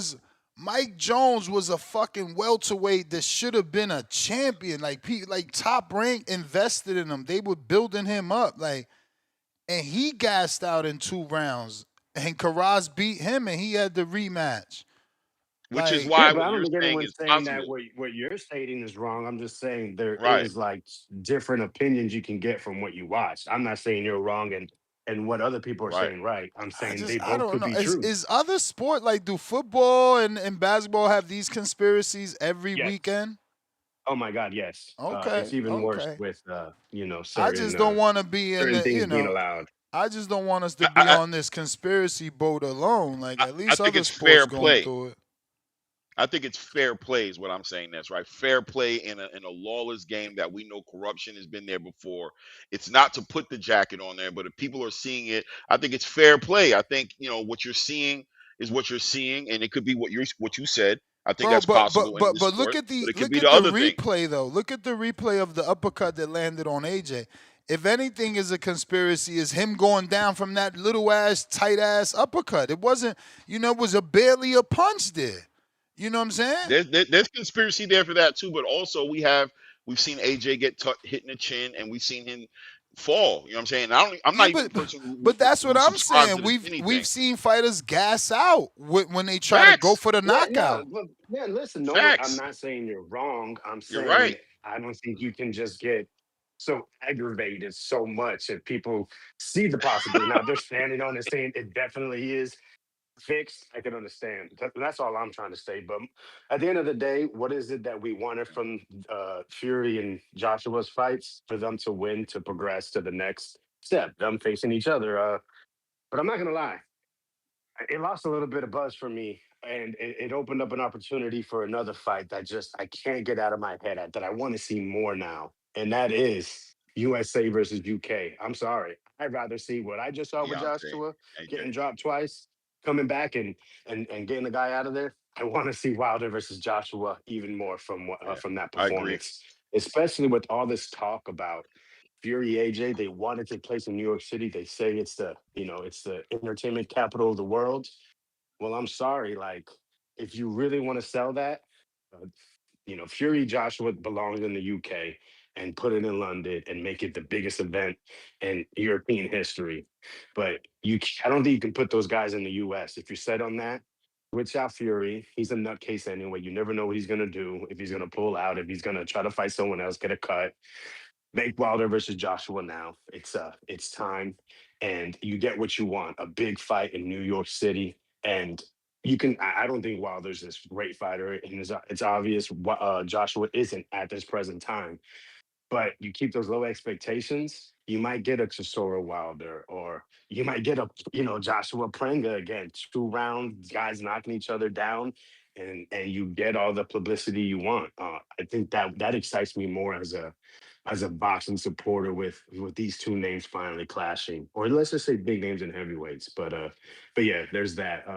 Andre, yeah, I mean that guy didn't belong there with him. He sparked him out. I think they talked about Pacheco getting one more fight. I think Andre is a good fight for him to completely see every different style. That'll be a southpaw. He's an older guy. Eddie and their matchmakers know him because they obviously dealt with him for a number of years. Um, and I think Pacheco has been becoming a very well-rounded fighter.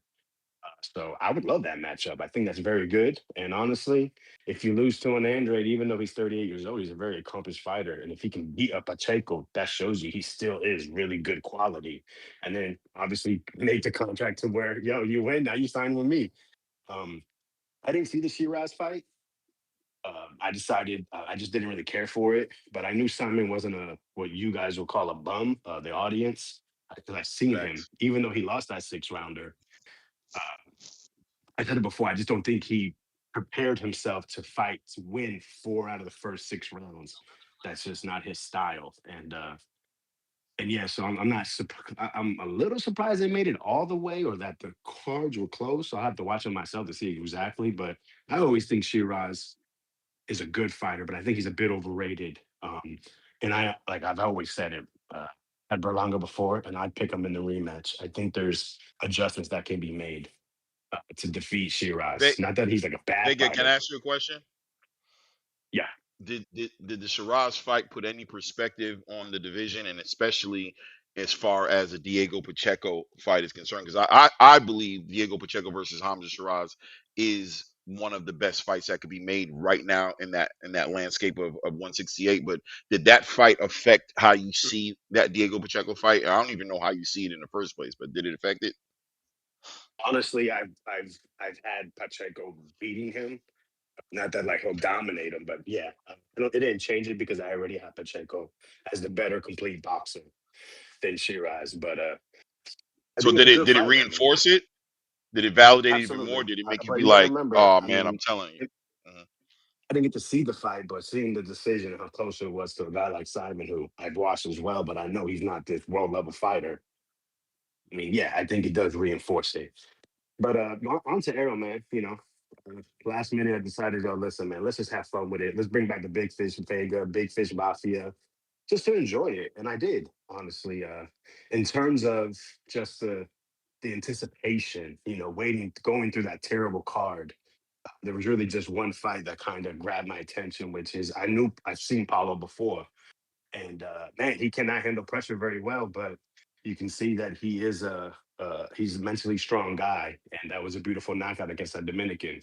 But he has to go back, work on his tools, sharpen himself, and that was a beautiful knockout of the year candidate. But other than that, the card was completely. It put me to sleep. I did fall asleep during one of the fights, but salute to Tim Tszyu, man. He looked sharp against Spence. Listen, it's just so funny how people just said Zoo, who is Zoo? Who is he be? He's never been that good. But the issue was never about who Zoo was. It was who was Spence gonna be. And we saw that layoff was too much to face somebody as active as Tim Zoo. Someone that Zoo had a plan, knew how he was gonna act, react, what he can and can't do. And that's something that Spence had to figure out on the go. And honestly, bro, Spence never looked comfortable. Zoo was always comfortable. Even when Spence landed, bro, like nothing phased Zoo. While everything Zoo was landing, you could see it shook Errol up. It made Errol think, scramble. He was on the back foot retreating. Salute to Zoo. Uh, I think he should stay in that lane. Just fight older guys coming off of layoffs, fighting names.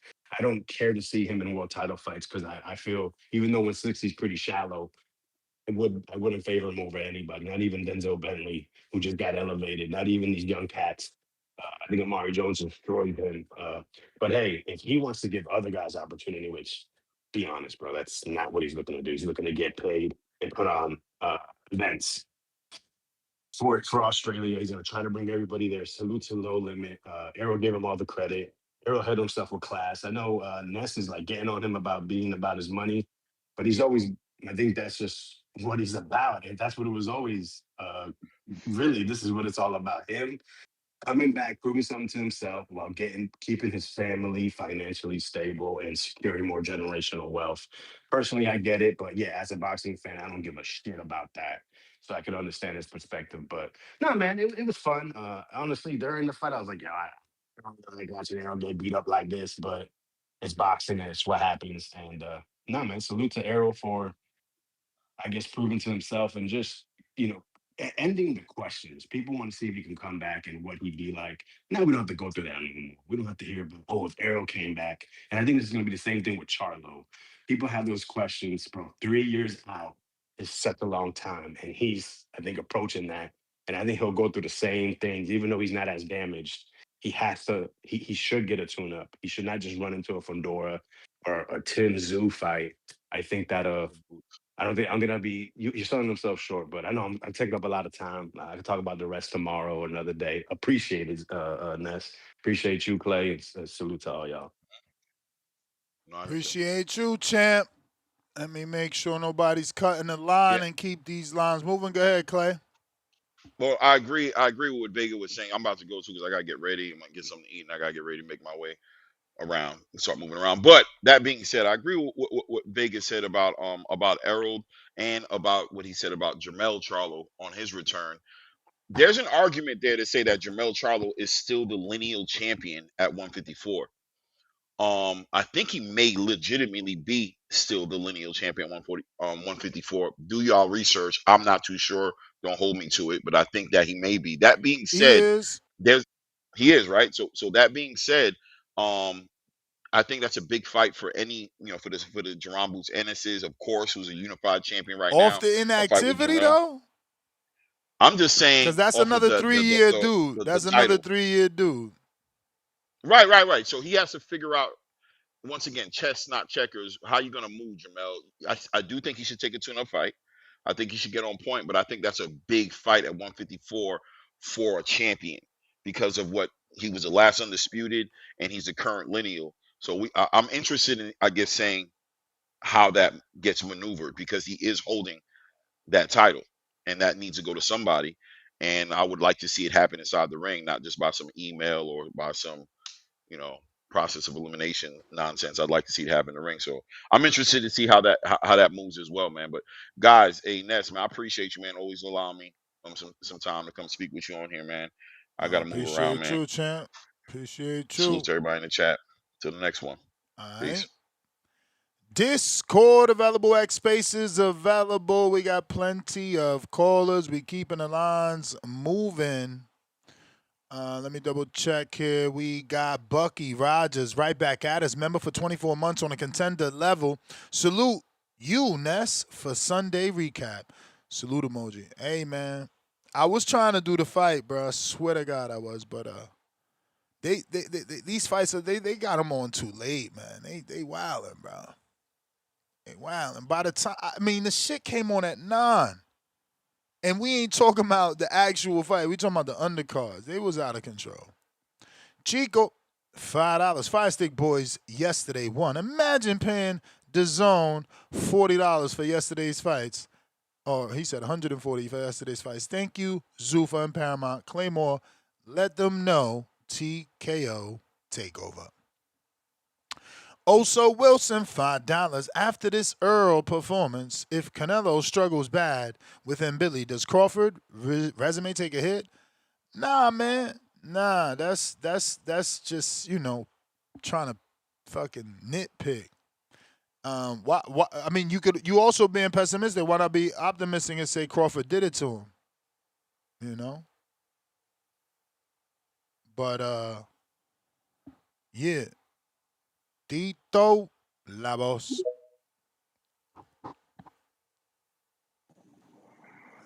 Buenos días, buenos días.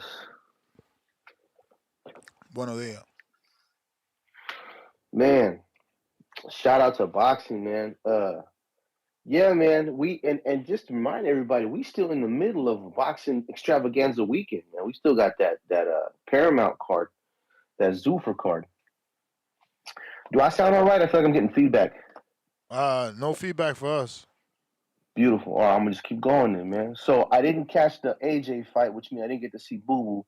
I had to make a decision, like go get the tire repaired or wait another week. And I decided I wasn't gonna pay per view twice just to see Boo Boo Andre. I'm really not interested in AJ. So unfortunately, I had to sit that one out. Probably watch it today on the on the dodgy box or whatnot. But shout out to AJ. I heard he won. From the sounds of it, he looked like shit. But you know what I mean. It's a good time. It's a good.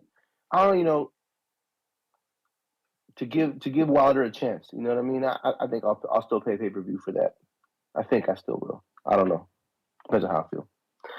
But Ness, I know you don't fuck with it, man. But I just need to say shout out to the Vargas brothers. The bare knuckle shit was pretty fucking cringy. But I sat through it, kind of because the person I was with was curious about it. So I was like, all right, fuck it. It's YouTube. We can do this before we leave. And I actually sat down. I was lightly entertained. That Trigon bullshit was many, man. Like there's not a lot of room to move, but if you know how to move, you know how to get around. Amalo got kicked out of the ring. That shit was hilarious. I can see the trepidation in both of them. And I don't mean like kicked out like dude said get out. I mean like he fell down and his opponent kicked him in the ass and rolled him out. That shit was hilarious. Don't think I'll ever do that again unless baby asks me to do it. And I still might fucking say no. But yeah, so Amado knocked dude out pretty good. And then the other brother, I forget what the other one's name is, the Southpaw. Anyways, I think he broke his hand, dude. And Fernando. honestly, yeah, Fernando. I think he broke his hand, dude, because he was icing it. I saw when he hit him, it looked bad. You know what I mean? And that's one of the things, bro. Like, I mean, you go to Zuffa, you got action at coming back to boxing, but you go to bare knuckle, man, you liable to not come back. Your face is gonna be all fucked up. Like there was blood in each and every. None of the fights lasted over a round. I'm gonna get off it right now. I'm gonna get off it. I'm just saying, if you go on a BK, if you go on to like, if you're a boxer, aspiring boxer, and you're going to bare knuckle, you made a severe downgrade. You risking your hands, you risking your face, you risking your teeth for a lesser paycheck, man. It ain't fucking worth it. You know what I mean? There's a reason why boxing has gloves on, to protect the hand, not the face. Anyways, I digress. Man, shout out to Paulo Acuso, man, for knocking out Tejada the way he did. It wasn't looking good for him. You see that fight, Ness? Mm-hmm. Man, that shit was fire. I was damn near ready to go make a pizza or something. I was like, God damn, this is terrible. And then he comes out with that beautiful left hand, man. That shit was crazy. That shit had, that shit woke me the fuck up. And now to EJ, man. You know, shout out to him because, you know, he made a decision last. He's a smart dude. Now he sound like he on lean all the time, but honestly, I think he a very sharp dude. You know, he understands. Even though he a late starter, he went really far for a late starter. You know what I mean? Like he dominated 147, and even though I feel like I've seen him get it in front of his skis before when he was an elite 147, I don't think he was able to handle that at 160. You know, I hate to go out of boxing again, but there was a pitch for the Giants. When he was in younger days, he had this weird style where he would step forward on his front knee, but when he started getting older, he started gaining weight, and he couldn't strike nobody out because his knee couldn't handle the weight. And that's what I saw last night with EJ's left leg. He was unsteady on that left leg the entire time from round one, you know? And I think it really affected his style, affected his abilities, plus the age and the rust was just too much, man. Shout out to him for not taking no quote-unquote tune-ups. But he fought bravely, you know. He fought well. At the end of the day, Father Time is undefeated, man. And I love to see him go, you know, with some dignity and shit like that. So I'm happy about that. And, you know, Tim Tszyu said 160 is my new weight division, and I said okay. You better go for Vito Milanecki or Eugenio Hernandez, because I mean, if you go up against the Reaper, it's cookies. The Reaper fucking smokes him, you know. And then he said Lara's name. He said, what's the old boy's first name?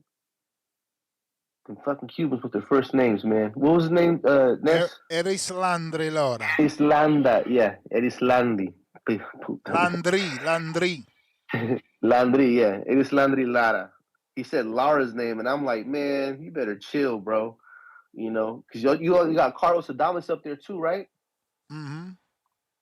Yeah, and then Janny Beck. He still got the official belt. He still got the WBC until he vacate. Who, Adames? Yup. Yeah, man. So that might. I mean, with Janny Beck, I think if he can get through Vito and he can get through Yoneli, right? Yoenli, I don't know how to say his name. You know, maybe he got a shot at Janibek, and that's where maybe he might want to test his mettle, man. Even though he a little PED monster, you might as well knock off the goofy first, if he even got it like that. Because with the style, he had his hands down by his chest, elbows was all out. Man, I don't know what I mean. People like to talk shit about 160 like it's shallow or it's fucking less than. I just think that it's an overlooked division because of what's underneath and what's on top. 168 got the face of boxing, well, the ex-face of boxing, you know what I mean? And 154 is really one of those glamour divisions that's popping off right now. 160 gets overshadowed. I don't think the talent isn't there. I mean, shit, man. I think Amari smokes Lara, Adames, and Channy Beck. And now we got a new player. I think it's a sacrificial lamb in Tim Tszyu. But I don't think that 160 is at all a non-entertaining. You know what I'm saying? Matter of fact, I think it might be a little more entertaining than those other glamour divisions because of the hunger in that division. So, anyways, New player in the game at 160. I'm fucking with it. And can't wait for the Zuffer card tonight, man. I hope they chill out with the fucking commercials. That's my call. All right. We got Ebo, or is that E-boy? We pronouncing the E like a Y? E-boy. Going once.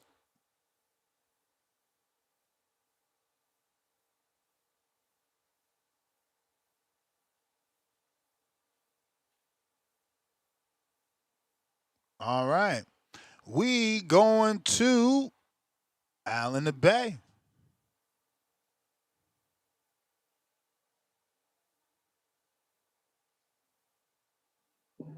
Hey, Ness, I'm busy real quick. Just give me one caller and then come right back to me. All right.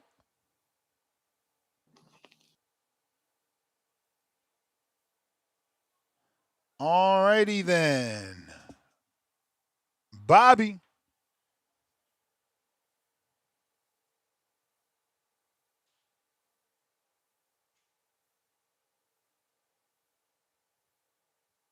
Man, it's a sad day, nigga. This nigga Earl went out. And man, see, it's a lesson to be learned right here, man. That shit was sad, nigga. You know, Tim Tszyu, he looked like the Tim Tszyu, same trash ass Tim Tszyu. Earl just looked like he didn't even look like a motherfucking streamer. He didn't even look like the influencers, dog. That shit was terrible, dog. I think he just showed up for the paycheck.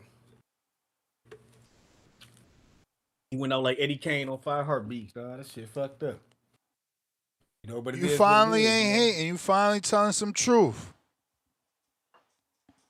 He say his name's the truth, but the truth is that motherfucker was trash. I blame Terrence Crawford for showing up at the fight, dog. He tried to show up for support. I know, but it backfired. Earl got whatever the fuck that shit is, PSTD, PTSD, whatever the fuck it is. He got PTSD. He's like, damn. All he did was remind him that he was trash, nigga. Terrence Crawford dapping him up, cheesing like, yeah, remember when I whipped your ass? That's all he was thinking, nigga. Fuck this whole mental up, dog. Motherfucker can't even. He had no balance. They couldn't even stand. Like he just looked weak. I couldn't believe this shit, though. I was like, man, Earl, I knew you was washed up, but goddamn. You know what I'm saying? That shit was bad. You know, I'm like, damn, Earl. I just felt like motherfucking Florida Evans on Good Times. Like, damn. This shit fucked up. Word. I still can't believe this shit, dog. Word. You know what I'm saying? This motherfucker should have, man. I wanted him to win and get Canelo, man. I needed Earl to be back in the pay-per-view business. Yeah, bro, he was a big fight maker. You know, we needed him to win, bro. Jarlo fucking fuck Earl up. You mean Jarlo or somebody? Yeah, but you saying that now because you seen him get beat up. If he would have looked good, we'd have been talking about Canelo. Hopefully. Hey, man. I was wanting to see him and Charlo fight, dog. You know what I'm saying? To settle the beef. Nah, that shit over with. Nah, that shit dead. It's just fucked up. Like, damn, dog. You know, Tim Tszyu, he need to retire too. He should announce his retirement too and just go out on top. Because whoever he fight next gonna whoop his ass. You know what I'm saying? He should have just retired too and go out on top. You know, this is the end of an era. You know, this shit happened. We seen it happen to everybody. We seen it happen to Tyson. We seen it happen to Rory. We seen it happen to Sugar Ray Leonard. We seen it happen to Trinidad. We seen it happen to Hopkins at the end, you know, he was like 50. We seen it happen to everybody but Mayweather and Crawford. So it's like shit, you know. That's just part of the game, nigga. That's just the harsh realities of the situation, you know. But you know, shout out to Earl, nigga, for securing the one last bag. You know what I'm saying? Scamming the Australian fans instead of scamming the Texas fans. You know, shout out to him for keep having a heart, nigga. You know what I'm saying? You know, it was a fun ride while it lasted, you know. But maybe he need to be back on the yak. Maybe he should just kept up getting on the yak, kept up the bad habits. Maybe that's what drove him to be a good fighter, was being a party animal. Maybe that was part of his shit. You know what I'm saying? And it's just over. The ride is over. You know, it's still a sad day, but I'm still blaming Crawford, dog, because Crawford didn't have to show up to the fight, nigga, to remind him that he got his ass whooped. How you gonna remind this nigga of an ass whooping when he about to go into a fight, dog? You know what I'm saying? Crawford dapping him up, cheesing in his face, like, yeah, I whooped your ass. You know what I'm saying? Nigga ain't trying to hear that shit. But he about to go into the ring, nigga. You know, that shit fucked up his mental, nigga. It just reminded him he was garbage. You know, shit. I don't know, man. This shit fucked up, dog. It's a sad day, nigga. I ain't never been sad in a minute since I see somebody get their ass whooped. It's like, damn, Spence. You could have went out on top. You could just went out on top one time, nigga. You know what I'm saying? Made the Australians mad, nigga. Even the Australians felt sorry for that nigga. That shit was like a funeral, dog, after that fight. I'm like, damn, bro. What the fuck, man? I can't believe this shit, dog. That's why you gotta listen to your team. All you young niggas out there, listen to your team. When they tell you to do something, listen to them. Because you gonna get fucked up if you don't. They told him not to take that Crawford fight because he wasn't ready, which he admitted. That's why they told him not to take the fight in the first place. He ain't listen to them niggas. Got packed the fuck up. Now he coming back out. It's just he went outside, nigga. He'd have damaged the legacy of the Spence leg. He'd have damaged the Big Fish legacy. He'd have damaged the PBC. It didn't have to end like this, dog. It didn't have to end like this. You know what I'm saying? He was better off taking the Pacquiao fight with one motherfucking eye, dog. He would have did better. How Pacquiao look younger than this? He was older than this nigga, dog. You know what I'm saying? This nigga was looking like McGregor, dog. Coming that UFC shit. Him and McGregor was like the same nigga. I can't believe this shit, dog. You know, I knew he was tough. He basically told us he was for the bag. You know, I still ain't want to believe in this. All the signs was there, nigga. I ain't want to believe this shit. I was like, man, it's Tim Tszyu, nigga. Earl can whoop this nigga. I don't care how garbage this nigga is. He could be off the yak and whoop this nigga. This motherfucker came out there looking like trash, dog. Looking like the Brooklyn Brawler, dog. I couldn't believe this shit. Even Crawford couldn't believe it, nigga. Crawford was sad, nigga. He was like, damn, I really fucked this nigga up. That's how Crawford was looking after the fight. Like, damn, I felt bad. He felt bad for beating that nigga ass, dog. Damn. It's a sad day, Ness. I don't know what to do, nigga. I got a barbecue, nigga. You know what I'm saying? I got a barbecue, champ, so let me get to this next caller. Kenzo, what up? We actually putting y'all on the bell, man. My brand new grill still in the truck, man. I got to get my grill out. You hear me? We on. Like popcorn. I'm trying to touch on all the fights, man. Josh Kelly, he looked good them first 6 rounds. And he was boxing. And after that, it's like he bit down. It sounded like the fight already agreed on with him and Boots. Him and Boots tweeted on Twitter. Eddie Hearn already said he should take the ref. So that should be next. I don't know how long, though, because he got a broken nose. That shit crazy. Sheeraz, I think Sheeraz the type of fighter, if you ain't a good opponent, he ain't going to get up for you because he just looked like he just got the win. So I really ain't too high, too low on that. I think he'll stop Pacheco, though. AJ, it's heavyweight boxing, bro. Like, you won't get knocked down. He got up, responded like a real champ. Errol Spence, man, that shit came on at like 12:30. Now I fell asleep at the 6 rounds. I woke up and watched the rest of that shit. I was like, God damn, this shit taking forever to turn on. But Errol Spence, he looked like he forgot how to box. It was his first day boxing or something. It just looked good. It did not. He looked uncomfortable and everything. Even his comment, I'm just like, bro. I fell asleep on that shit. But yeah, just wanted to say that, man. Shout out TVV, man. All right, Kenzo. Short and sweet. I'm assuming it's Tip.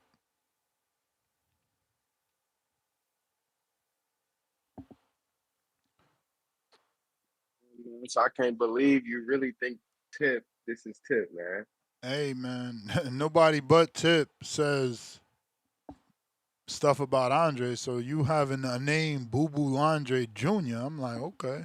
Yeah. So what's my name, Ness?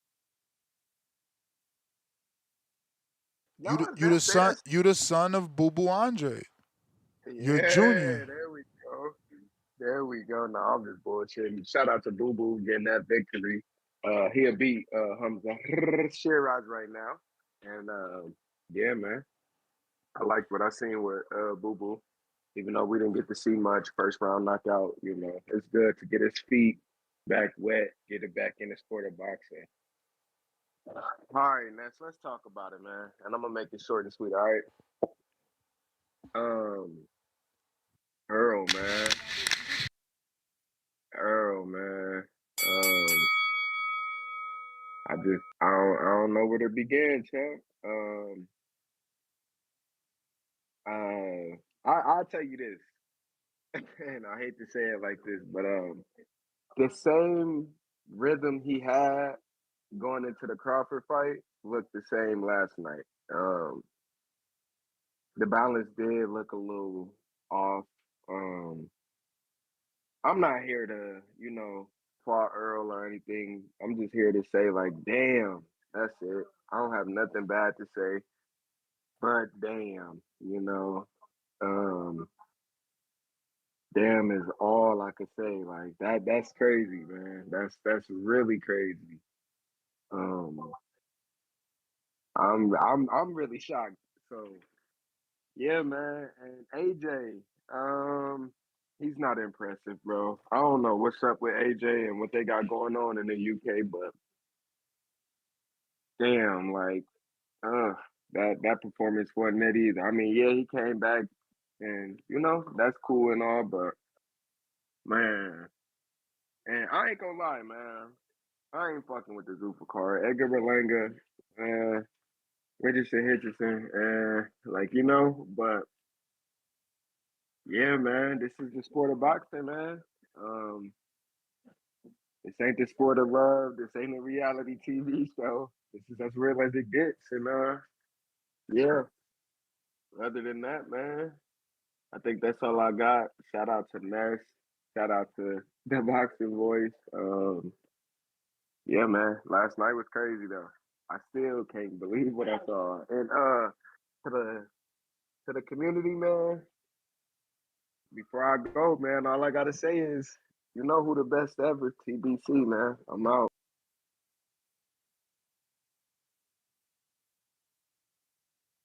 All right, champ. You, Seth, what up?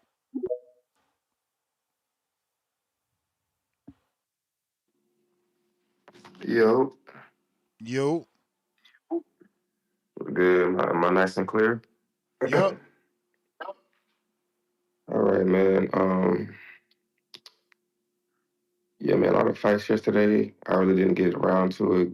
You know, I was supposed to go to the hospital, but I didn't. So I had that going on. Hopefully, I get out in a few hours. But nonetheless, man, I was looking forward to the Spence fight. So I was able to catch it. At first, I wasn't gonna pay for it, to be honest. I'm like, is that mean that's the start? So I was like, damn, $60, whatever the fuck. But Charlo backed out, Fulton fucking dropped, and I'm like, bro, what is up with Fulton? You know what I'm saying? This is 2 fights, shit in a row. You fucking miss weight. You know what I'm saying? Like, I don't know what they got going for him, bro. I want to see Charlo fight, get back in there, but I'm sure he'll be back on the next card or by himself or something. But the elephant in the room, man, the Spence fight. Um, like I said, bro, on my call, I think it was last week, and I ain't trying to like piss nobody off, no nothing, bro. But like I said, I'm like, bro, please do not let this car crash be the excuse. This did happen. You feel me? This did, resulting in when he came right back though. Like I said, bro, people forget that Earl he beat Danny Garcia 12-0. You know what I'm saying? Cooked him. Danny Garcia, the one that he was a champ. You know what I'm saying? Then Ugas breaks his face in 10 rounds. You know what I'm saying? And then he just ran into Crawford, bro.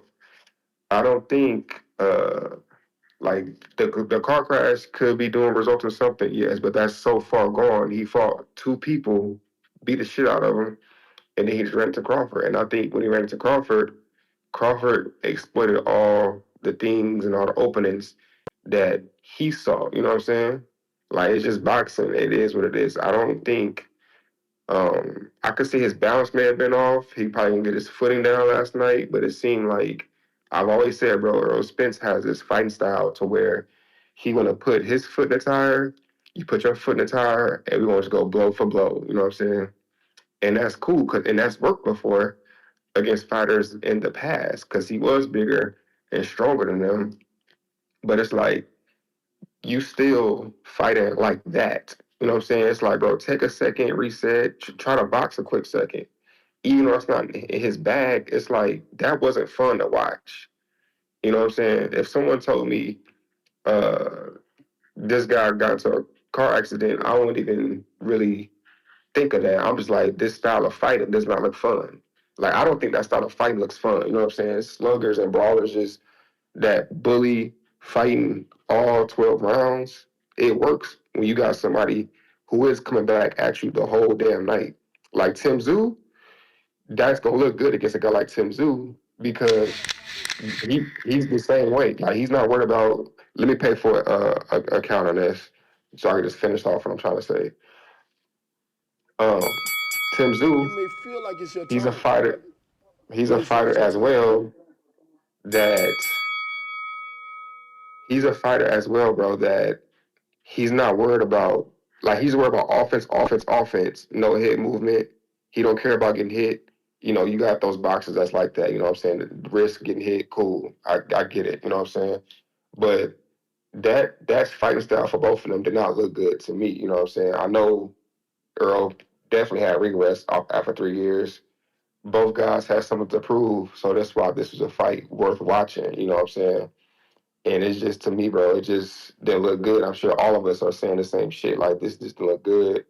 You know, people out there, you know, are saying worse things than me. I just feel like the car crash shouldn't be the exclamation point of, you know, the way his fight style is. Like, I went and watched his other fights last night, and it's like it's still the same. It just looked better because he stopped those fellow boxers or knocked them out.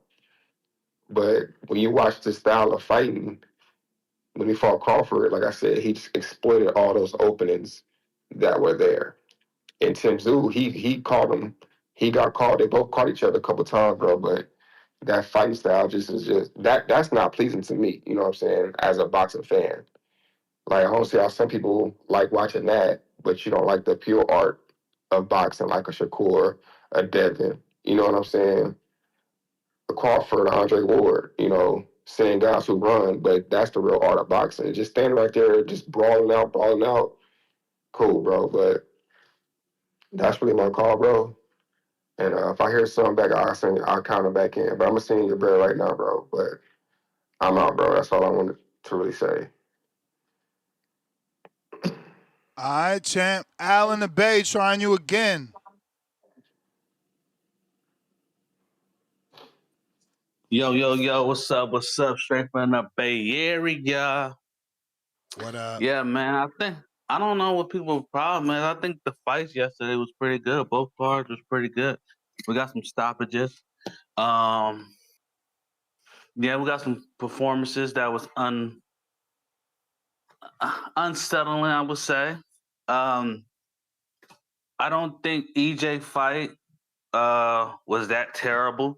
I just think if he would have had a tune up, because I guess no tune ups, he would have did a lot better. So, Tim Tszyu had to tune him up just a little bit because he didn't want no tune ups. So he had to get tuned up himself. Um, yeah, man. The rest of the cards was pretty good. Um, yeah, man. Hamzah Sheeraz, I think that fight was pretty good, man. I think Hamzah kind of either messed up his hand, so it kind of like slow rolled the second half of the fight. But I was pretty impressed by the cards. They was pretty even fights. They was, you know, some was impressive. You know, some underdogs, came to show up, and some main event fighters didn't come to show up. That's pretty much what it was. I can't wait for the Zuffa card, and let's get it popping.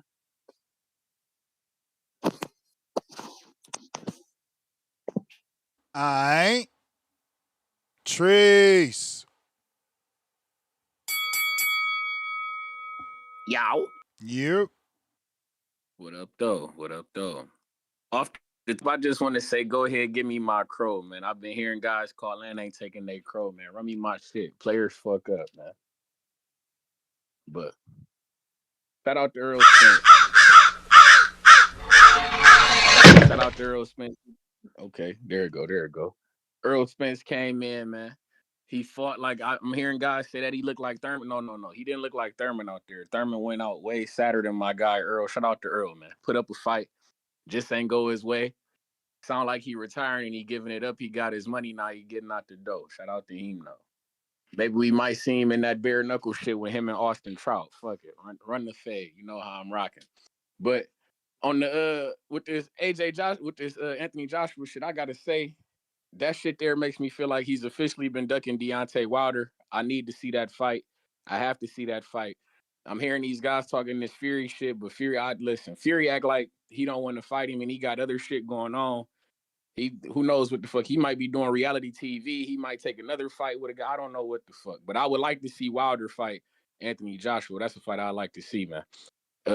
AJ looking real vulnerable in this bitch, and I want Wilder to spark his ass out like we should have had a long time ago.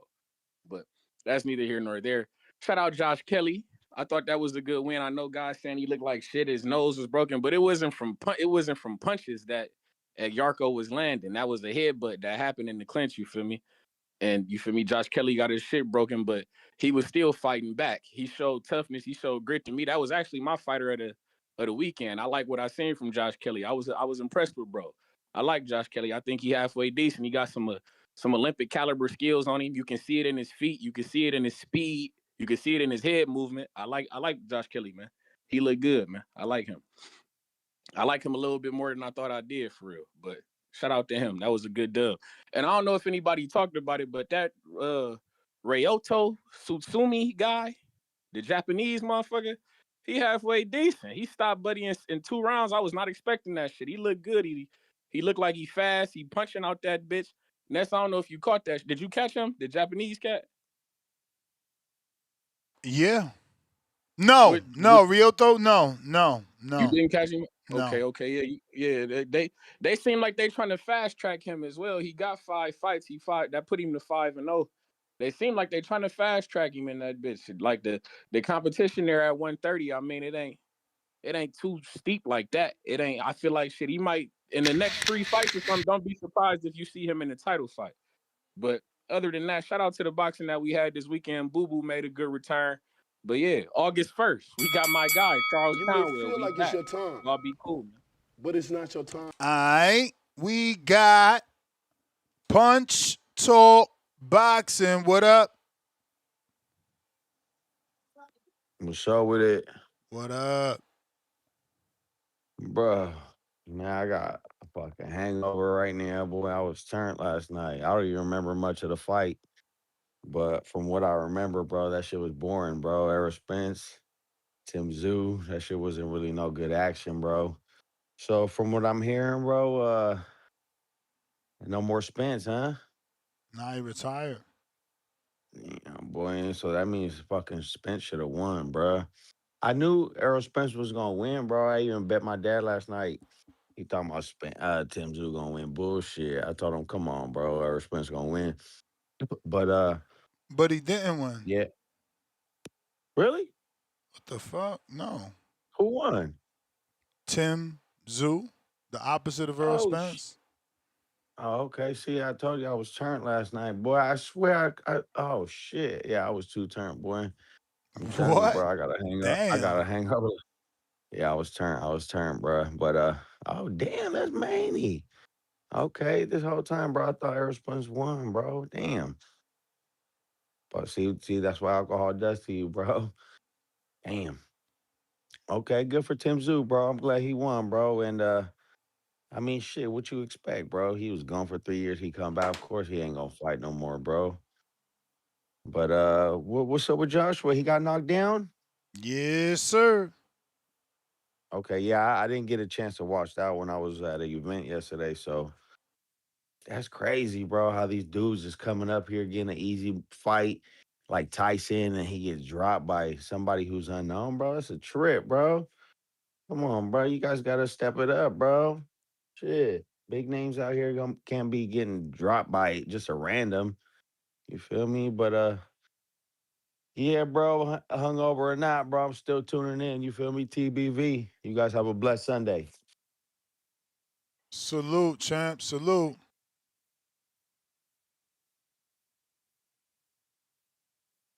Black Wolf counterpunch for the people. 20.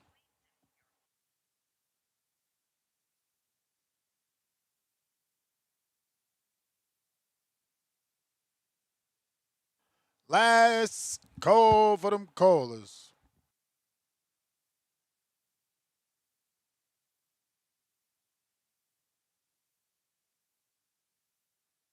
All right. Next GTO, Instagram and Twitter. I'm out. I got a barbecue to attend, family to be with. Appreciate y'all. We'll be right back at it tomorrow morning, 9 a.m. Pacific Standard Time, 6 a.m. Eastern. Peace.